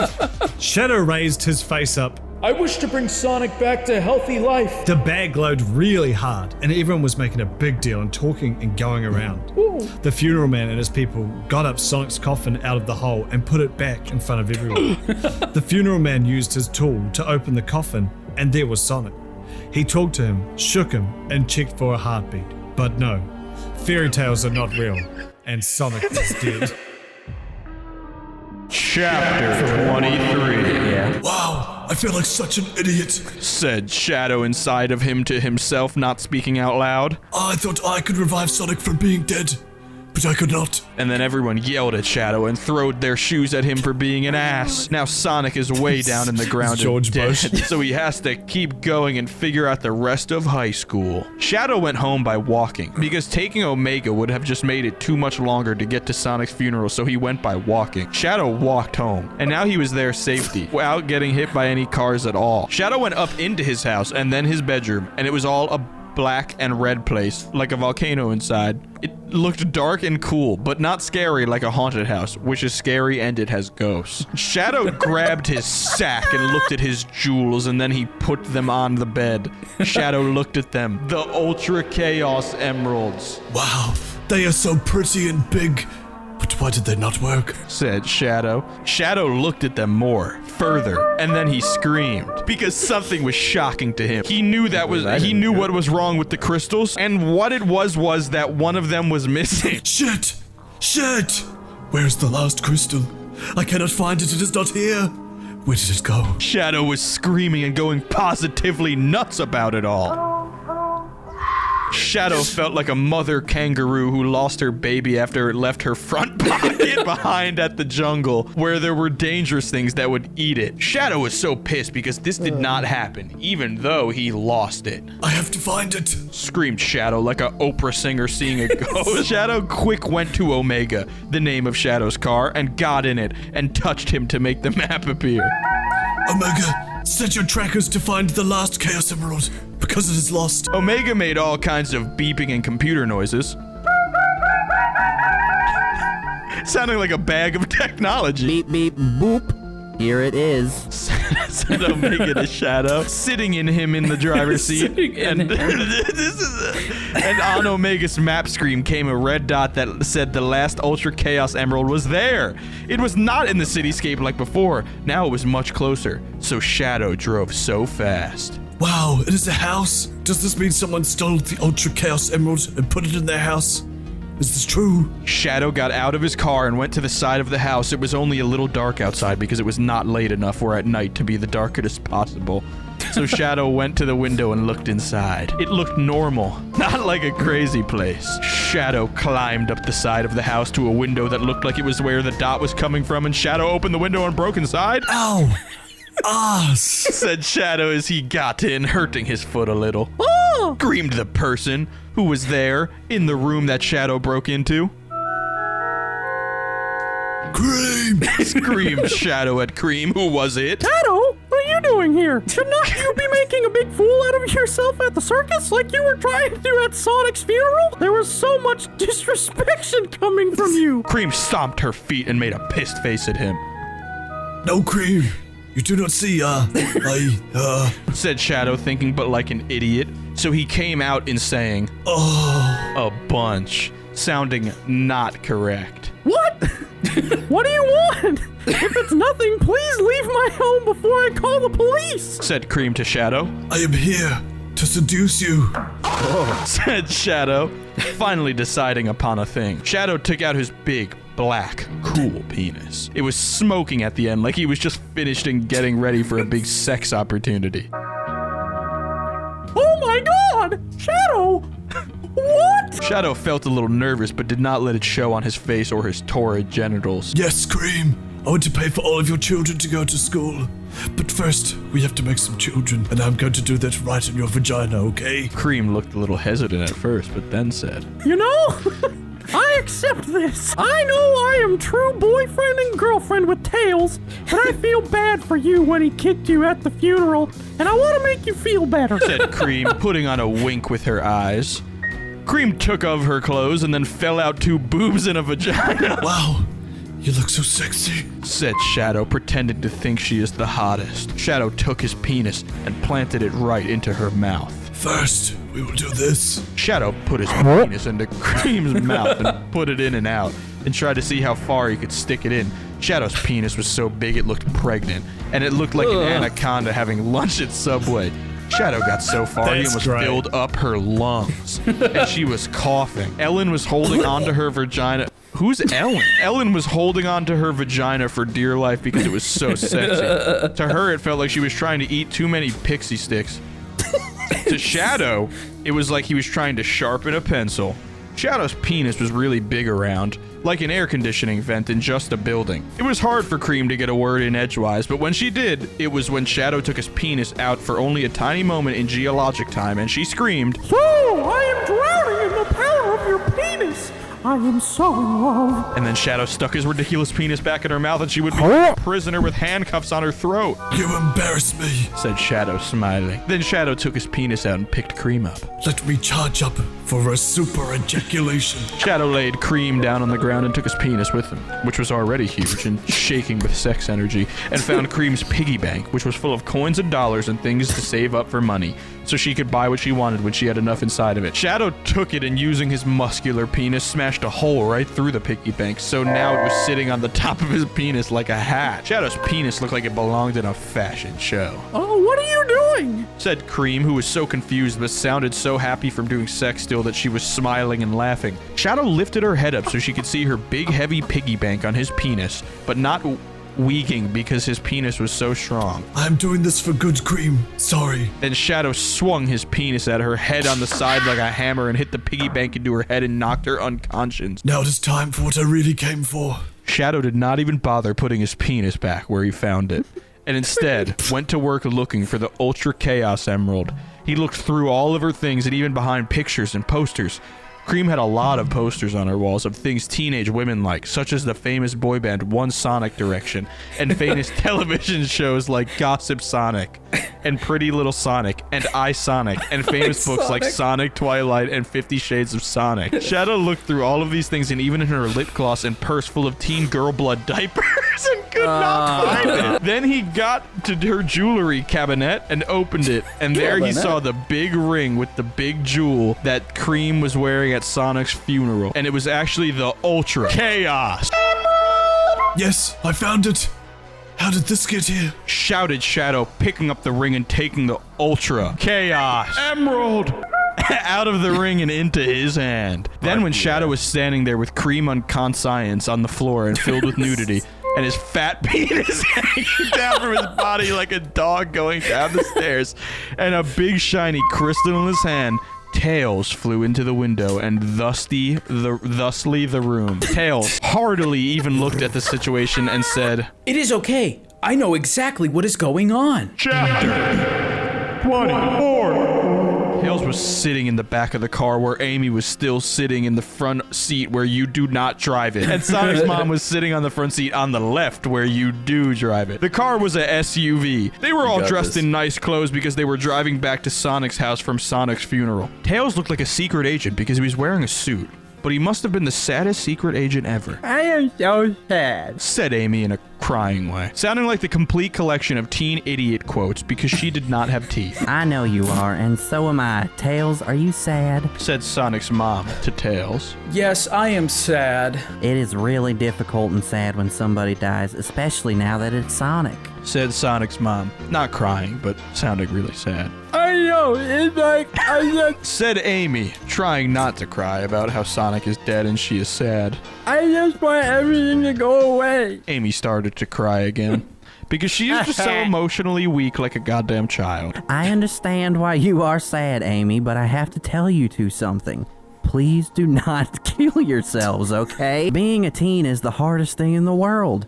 It is harder than being in a war or in jail. I know it, but do not kill yourself because it will get cooler when you are done being a teen. Tails looked down at the ground of the car and did not know what to say, but he said, "Okay." He said it in a sad and quiet way. What was real was that Tails really did want to kill himself now that Sonic was dead. What was the point of living if you were not going to do it with your best friend? Then they got to Sonic's house and they went inside, and just after they took off their fancy clothes, then Rouge and Espio came over with Knuckles and Knuckles Jr. who were there. Rouge looked very burlesque in her tiny baby dress with her unlimited boobs, nearly jumping out of her clothing, and Espio looked like a professional movie star on the red carpet because he was wearing a suit. Knuckles and Knuckles Jr. looked like shrunken presidents because they were also wearing suits. Hello? They all said togetherly. Wow, hi, said Tails to them. We have to go talk to Sonic's mom to try to cheer her up and to be nice, said Rouge, and they gave Knuckles and Knuckles Jr. to Tails, who took them into a different room. I am so sad about Sonic, said Knuckles Jr. This is really all the worst thing that could have happened. Here I come, I am Neiman. Yeah, this is the saddest. Sonic did not deserve to die, said Knuckles. They were all agreeing so much about it. After a while of not talking, Knuckles said, "Hey, Tails.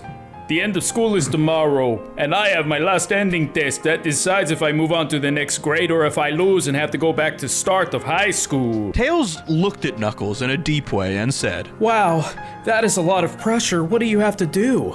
Tails was trying to be nice and helping to Knuckles because he was a baby now, but most of the time when people complained about school to Tails, Tails just thought, not saying. "Are you the king or queen of idiots? What I have to do is write a news story about an event thing happening around town. It has to be real," said Knuckles. Knuckles looked like a worrying boy and made a sound that showed he is worried. Knuckles was a baby. "There is everything that I can lose to this," he said in a way. "I will look for a story for you, do your news story on, and hopefully you will pass and not have to go all the way back to the beginning of high school, costing you thousands of dollars in lost fees," said Tails to Knuckles. Seriously. "Hey, Can you please both give me all of your baby teeth? Knuckles and Knuckles Jr. took out their baby teeth and gave them to Tails. Using this technology and tools and good old-fashioned elbow lubricant, Tails glued all of the teeth together to make enough teeth for one normal person's mouth, and he went downstairs. Here, Amy, this is for you, said Tails, looking at Amy, who looked like a total dumpster ever since Sonic punched all of her teeth out before he killed himself. You can use these teeth and they will feel like you never lost your teeth. Amy grabbed them out of Tails' hand and then put them into her mouth, and they fit so perfectly like a Pop-Tart in most toasters. Wow, Tails, this feels great. How on earth did you manage to get teeth for me? Said Amy, now sounding like she was no longer a teen loser. Amy hugged Tails. No need to worry. You can just thank the modern efforts of science. Tails cheered and danced a little. Whoa! And Amy thanked I guess it is phonetically right. Amy thanked pharmaceutical companies, and then Tails went back over to where Knuckles and Knuckles Jr. were. Then Tails went to Knuckles Jr., who was also there, and started to do a conversion with him. Hey, Knuckles Jr., how are you? Good, but sad, of course. I did not see this coming at all. Knuckles Jr. hugged his legs to his body like an imaginary tree that could bring its roots up and use them as legs. Yeah, what is your deal? Are you really psychic? Because you were just a baby. I find I seem to be able to see the future sometimes, but I cannot always control it. As you said, I'm just a baby. But when I get older, I could probably use my powers to win the lottery and become the CEO of Progressive Car Insurance. Said Knuckles Jr. Knuckles Jr. was saying this to Tails. Okay. Said Tails. Tails also thought inside his hugest brain that now he did not want to kill himself anymore. He was still sad, but talking to babies made him realize that there is a lot more to come in life and good things, and if Sonic is dead, it is not the end of the world, but only the end of Sonic, which is sad. Tails went downstairs into Sonic's garage by himself and found Sonic's electrical guitar and had it. Sonic used to play songs on this, said Tails to the ears of the world, thinking about when Sonic played cool rock and roll songs. Tails put the guitar onto his body and held it and thought for a minute, and then began to play a song. He played a sad song that was not mad or happy sounding, but it was not a slow song. It was a medium song that did not go too fast so you would dance or too slow so you would fall asleep. Then Tails closed his eyes and just knew the words that he wanted to sing as he felt them, and he sang them out loud while playing this song that he just made up. And the words to the song that he just made up went, "Being a teen is so hard. You have to learn how to drive a car. Trapaholics mixtapes. And if you hit anything, it is you to jail they will bring. You also have to go to school. Yeah. It is definitely not for fools. And everything is even harder because... Great. Trapaholics, bitch. My best friend died. Oh wow, my best friend died. I just want to hide. Correct. High school drama is so hard to be a part of. It has crazy things like friendship and love. It is the worst. It makes you want to burst. You have to get a date or everyone will laugh. And in a lake, they would push you from a raft. Girls wear makeup and guys get tattoos. And there are so many possible drugs to do. There are also bullies around. And with sports with balls, that around. And everything is even harder because my best friend died. No, my best friend died. No, I just want to hide. I'm doing a middle finger at God, but God is not real and the world is odd. I'm crying so much that my tears can make a cave. When you cannot be scared, so you must be brave. I'm tired of teens going on diets and being mad and starting riots. Yeah. And everything is harder because my best friend died. Oh wow, my best friend died. I just want to hide. High school drama is so hard to be a part of. Tails singing sounded like a beautiful butterfly telling its life story to a little boy who fell asleep on a bench in the park without losing his money to a common thief. Tails finished singing his song and he saw all of the tears that were now at the bottom of his feet on the ground. In a pool so big that he could invite a cruise ship to do its first cruise in the pool. But then all of a sudden, Tails turned and saw Knuckles Jr. at the door to the garage. That was really sad to hear, but it's a healthy way to get rid of your emotions instead of killing yourself.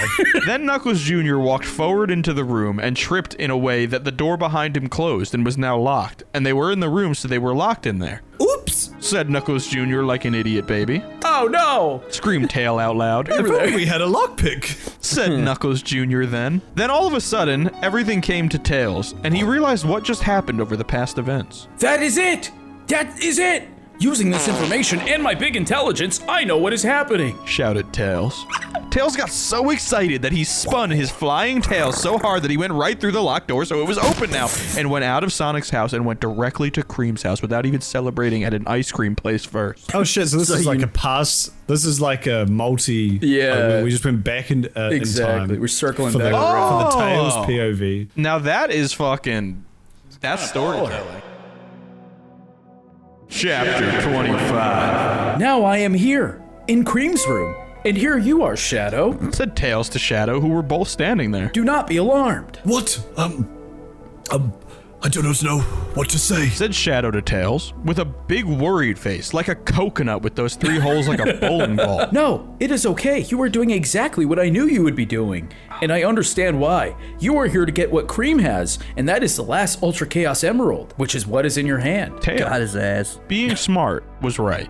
Shadow was holding the last Ultra Chaos Emerald, and it was in Cream's room, in a ring. Oh, usually I am the one with the brain behind doing a crime, but please explain to me how you know all of this. Well, it all started when Amy and Rouge got locked away in the Detetnion zone. Tails then sat on the windowsill and explained the whole thing that was how Amy's bracelet ended up in Cream's vagina, and why Cream has the last Ultra Chaos Emerald, and why Sonic did not come back to life when Shadow tried to use them. Amy and Rouge were in Detetnion, and Cream wanted to help them before they turned into starving women whose reproduction systems died because they did not have enough nutrition to create a child ever again. So Cream decided to be a good friend, like I have always been to Sonic, and she went and broke into your, Shadow's, room to steal a lockpick. She knew you would have a lockpick because you were always saying about how you do crimes in the city environs. So Cream went and broke into your room when she stole a lockpick, but when she was there, she also saw the Ultra Chaos Emeralds. And took the white one because it looked like riches. Wow, she is a stealing bitch. Screamed Shadow to Tails' listening body. Oh. What is wrong with this succubus? Shadow stomped his feet and bothered to put his penis back now that it was small from listening to Tails talk and not have to pretend crime rescue sex with Cream. Just wait and listen, F-slur nips, said Tails to Shadow, still a little mad at Shadow for being the asshole at Sonic's funeral, but mostly forgiving him now for doing this. Then what happened was Cream, as a Halls monitor, was able to go to the Detetion room because she had the power as an inside agent. She had put the lockpick way up in her vagina as a hiding spot because who is going to look there even if a burglar comes to take her carried goods? She went over to Amy in a sneaking way and moving her mouth without saying the words by not making sound but still making it look like she was talking and not saying them in her head either because she was still doing it with her mouth so you could see, told Amy to reach up into her vagina. Cream's vagina was so small and junior at the time because she was not in love. So when Amy stuck her hand up into Cream's vagina, it described like that. Her bracelet got stuck in there and it stayed up there and she could not even get the lockpick anyway because Cream's vagina was basically like a pencil case full of peanut butter. It was too hard and small to get up, but it was good at holding things like Spider-Man. So Amy's bracelet was in there and Cream had to leave before she became the biggest suspect ever. And Amy did not notice her bracelet was gone because she was so hungry and needing soda. And she put a new one on when she got home anyway, so it was like she did not notice. And then when Sonic died, Cream was wearing the last Ultra Chaos Emerald, so it did not work because the jewels had to be touching for a man to get off a wish. Wow, it makes so much sense. It is so obvious. Said Shadows to Tails with a big eye face. I can't believe I did not think of that first. Maybe I'm so dark that it is hard to see sometimes. Shadow laughed, and black birds flew above outside like planes running up high with invisible legs. Yeah, but now we have to use them. We have to bring Sonic back to life. Tails creamed at Shadow. But first, we should get Amy, because she is Sonic's girlfriend, and she should be there if we're going to bring her back from hell. From hell. Shouted Shadow in an idea way. Tails and Shadow held hands and ran out the window, and then Tails flew them with his flying tails to Sonic's house, where everyone was. Tails and Shadow got there and slammed the door open like a football team, making a slammer's noise. Then they went and found Sonic's mom, who said, Amy's in the other room. Tails and Shadow went to the other room and opened that door too. Amy was inside the room, watching Rouge refill Knuckles and Knuckles Jr. using her whopping boobs. Rouge was wearing an itty-bitty tiny baby bra that was so small like she got it from Gymboree, and her boobs were so super big, like a couple of planets that were pretty much breaking the bra parts because they were so big. It is a rumor about the town that you can see Rouge's boobs from space. Rouge, your boobies are out again. What are you doing? Said Tails to Rouge, and then Rouge and Amy looked at him. Tails, I am feeding Knuckles and Knuckles Jr. from my boobs. It is natural and healthy to do this. Rouge's boobs were so big that it was like Tails and Shadow could not almost fit into the room with her. They were all watching the video of Knuckles and Knuckles Jr., the baby, kissing that Sonic has made of them to inspire his kissing powers, because watching it made Rouge make more boob food. And I am watching, so I know how to do it one day. Said Amy, who still looked a little sad because Sonic died, but smiling. Cool. Can I try? Tails and Shadow went over to Rouge's boobs, but by the time they got over there, this happened. Oh no, sorry.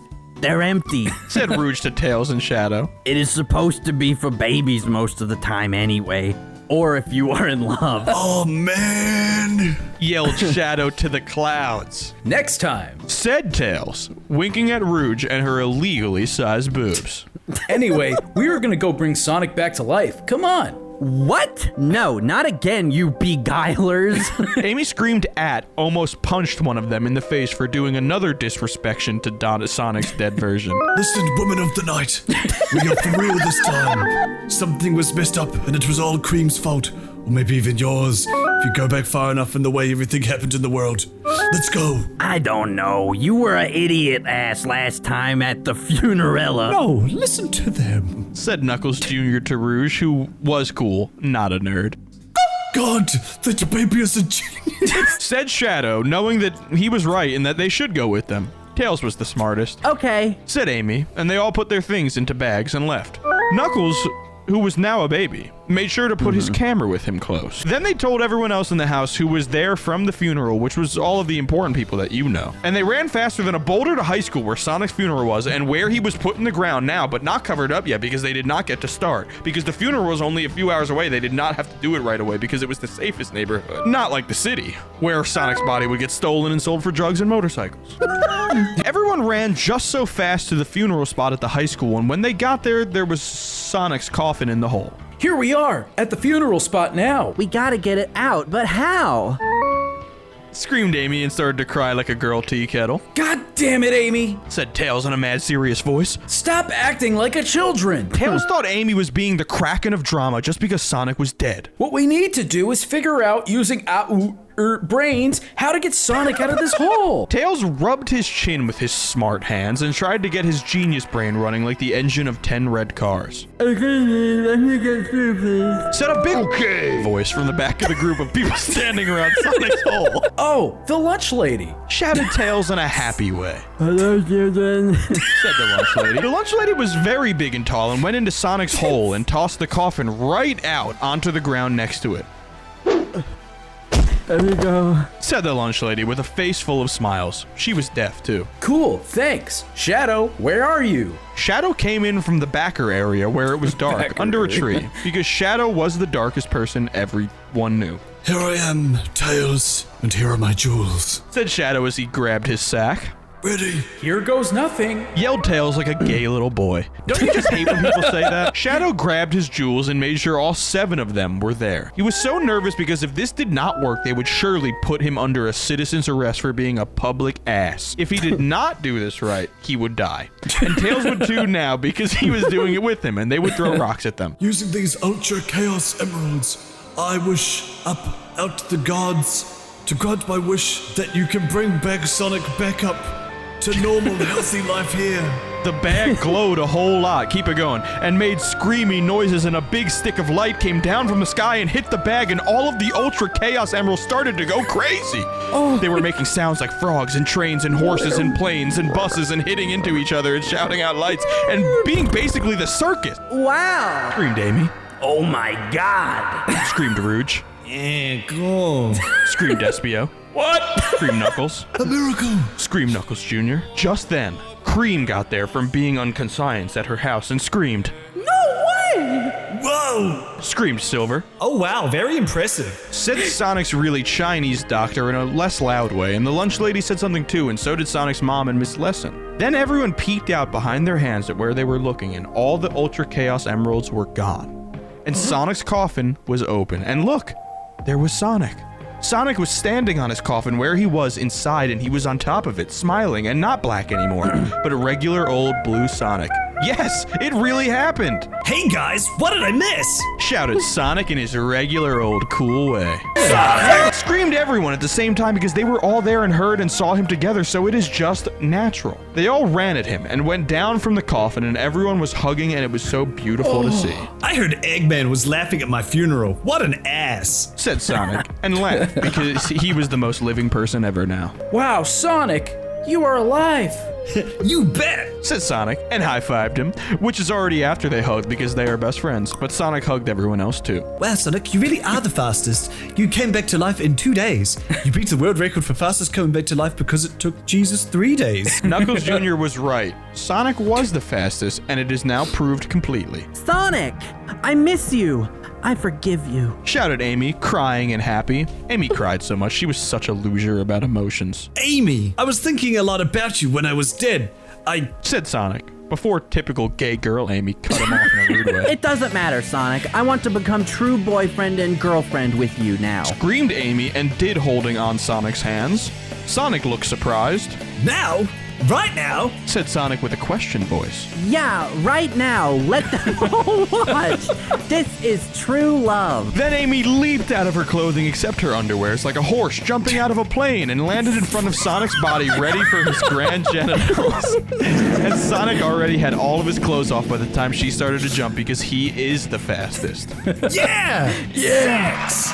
Shouted Sonic, and he finally revealed his penis. His penis instantly grew to dangerous levels. He swinged it around and everyone had to duck or jump over it. Sonic's penis was just the biggest penis anyone ever saw. It was like he was the World Trade Center sitting on his balls. His balls were super big too, like beanbag chairs full of olives. Yes, my measurements were correct. His penis and balls are definitely the biggest available, said Sonic's extra Chinese doctor.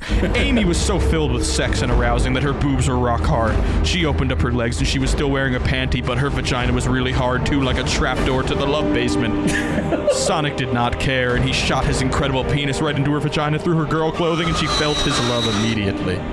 His penis was ice cold, and it was so big that it made it up her body and into her mouth, and she could taste it, and it tasted like money and ice cream. I love you! Screamed Sonic, ramming his penis in and out of her body like a drain cleaner. I love you too! Screamed Amy, trying to make words while Sonic's penis rearranged her internal organs. Sonic took his penis out and beat her boobies back inside. And she loved it. Sonic's pensy was so strong that it made her roll back and forth, and by now she was so in love that her vagina was shooting whipped cream. Wait for me! Shouted Sonic, laughing like a millionaire. Sonic did legendary sex moves to Amy, like picking her up with his penis and doing tricks, and brushing her teeth with his penis, and letting her walk on like a tightrope walker, but with his penis. He even put Amy and him into his coffin and wiggled his penis back and forth in her vagina while in the coffin like a beef slinky. Sonic's penis was so big and long and wide that you could fit families inside of it.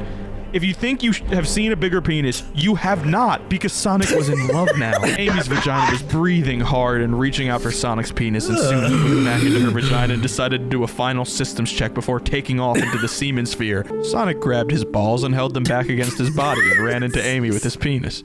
And his penis immediately flooded her vagina with the fresh and creamy s'mores. He shot so much semen into Amy that it was coming out her ears. Eventually, he took his penis out and shot more out like bullets. He even shot one into the sky, and that night, someone noticed Venus was about 10 feet to the right of where it should have been. That is because Sonic's semen bullet hit it. Sonic, marry me. Amy kneeled up from the ground, holding a big ring like the one she wore, and it held in front of her face. Sonic looked at it, smiled, and shoved his show-stopping penis right through the ring and into her mouth. And she yelled a passionate sound, and Sonic said, I will marry you! Amy drank all of the semen that she could and grew an inch in height from it. Then, Amy took out the real rings that she had, and Sonic and Amy put them on so they could get married. You just had sex. You just became true boyfriend and girlfriend. Congratulations, Sonic and Amy. Wow, said Espio. I thought I was a sex professional. I am seeing true love right here, shouted Rouge. Everyone laughed and cheered as Sonic and Amy finished doing sex and kissed each other's penises and vaginas and balls one more time for good luck. Then they put their clothes on that Silver had folded and put in piles for them because he was just a really good, nice guy. Hey! Shouted Knuckles. Thanks, I got my story now. Knuckles waved a bunch of pictures of Sonic and Amy having sex in the high school garden area and the article that he just wrote attached to it. Cool! I am happy I did help you. Yes, that is wonderful. Said a big voice behind them in an important way. Hello, I am the principal of the high school. Wow, the principal! Shouted Sonic. Seeing the principal was like seeing a celebrity because he only came out one day every year. Yes, Sonic, you are the best. Yay, he is. We just had sex right here, and he is my true boyfriend now. The principal laughed and smiled. Wait just a minute. I may be the best at some things, but everyone here is the best at some things. Amy is the best at being nice and having emotions. Tails is the best at being smart and flying. Shadow is the best at doing crimes and driving and being dark, but also being nice. So he is the best at being two things at the same time. Espio is the best at jumping and getting teenage women. Rouge is the best at seducing and being in love and a mom. Knuckles is the best at doing high school while still being a baby. And he was the best at fighting before becoming a baby. Knuckles Jr. is the best at being psychic and being cool while still being a baby. Cream is the best at being happy and kind of smart. Silver is the best at acting and being nice and normal and cool. The lunch lady is the best at making people happy and being strong. The Chinese doctor is the best at medical things and Asian abilities. Sonic's mum is the best. That's your mum. Sonic's mum is the best at cooking and cleaning. Miss Lesson is the best at teaching and being the nurse. Vector was the best at biting and making people mad. And Chummy was the best at dancing and singing, but now they are dead. I am the best at being fast, being moral, relieving others, and most other things. I guess that is true. I guess that is true. I really want to thank you. Oh, Sonic, you really have the best morals that everyone needs to learn from you about what high school is really all about. It is not about drama and being mean and being crazy and getting mad or sad or making other people mad and sad. High school is about falling in love and getting married and maybe having kids. Thank you, Sonic, for showing everyone this. Also, Knuckles, I'm very impressed with your story, even though you are just a baby and you passed this year of high school. It did not go back to the start and pay thousands of dollars in fees and charges. Knuckles cheered and hurrayed like a baby, and the principal shook Sonic's hand and could not help but look at how big Sonic's penis was, even still when it was not out. Hey, today was the last day of school. It is summer now. Good, said the principal to everyone, and then to Sonic. Now I can do what I want to do, and that is rename high school and your Honer. Much like us, the whole big group of everyone laughed and smiled and walked away toward the sun, ready to go have summer, before they would have to return to the new Sonic High School.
I'm so sad, but kind of filled of relief that this is the end of Sonic High School.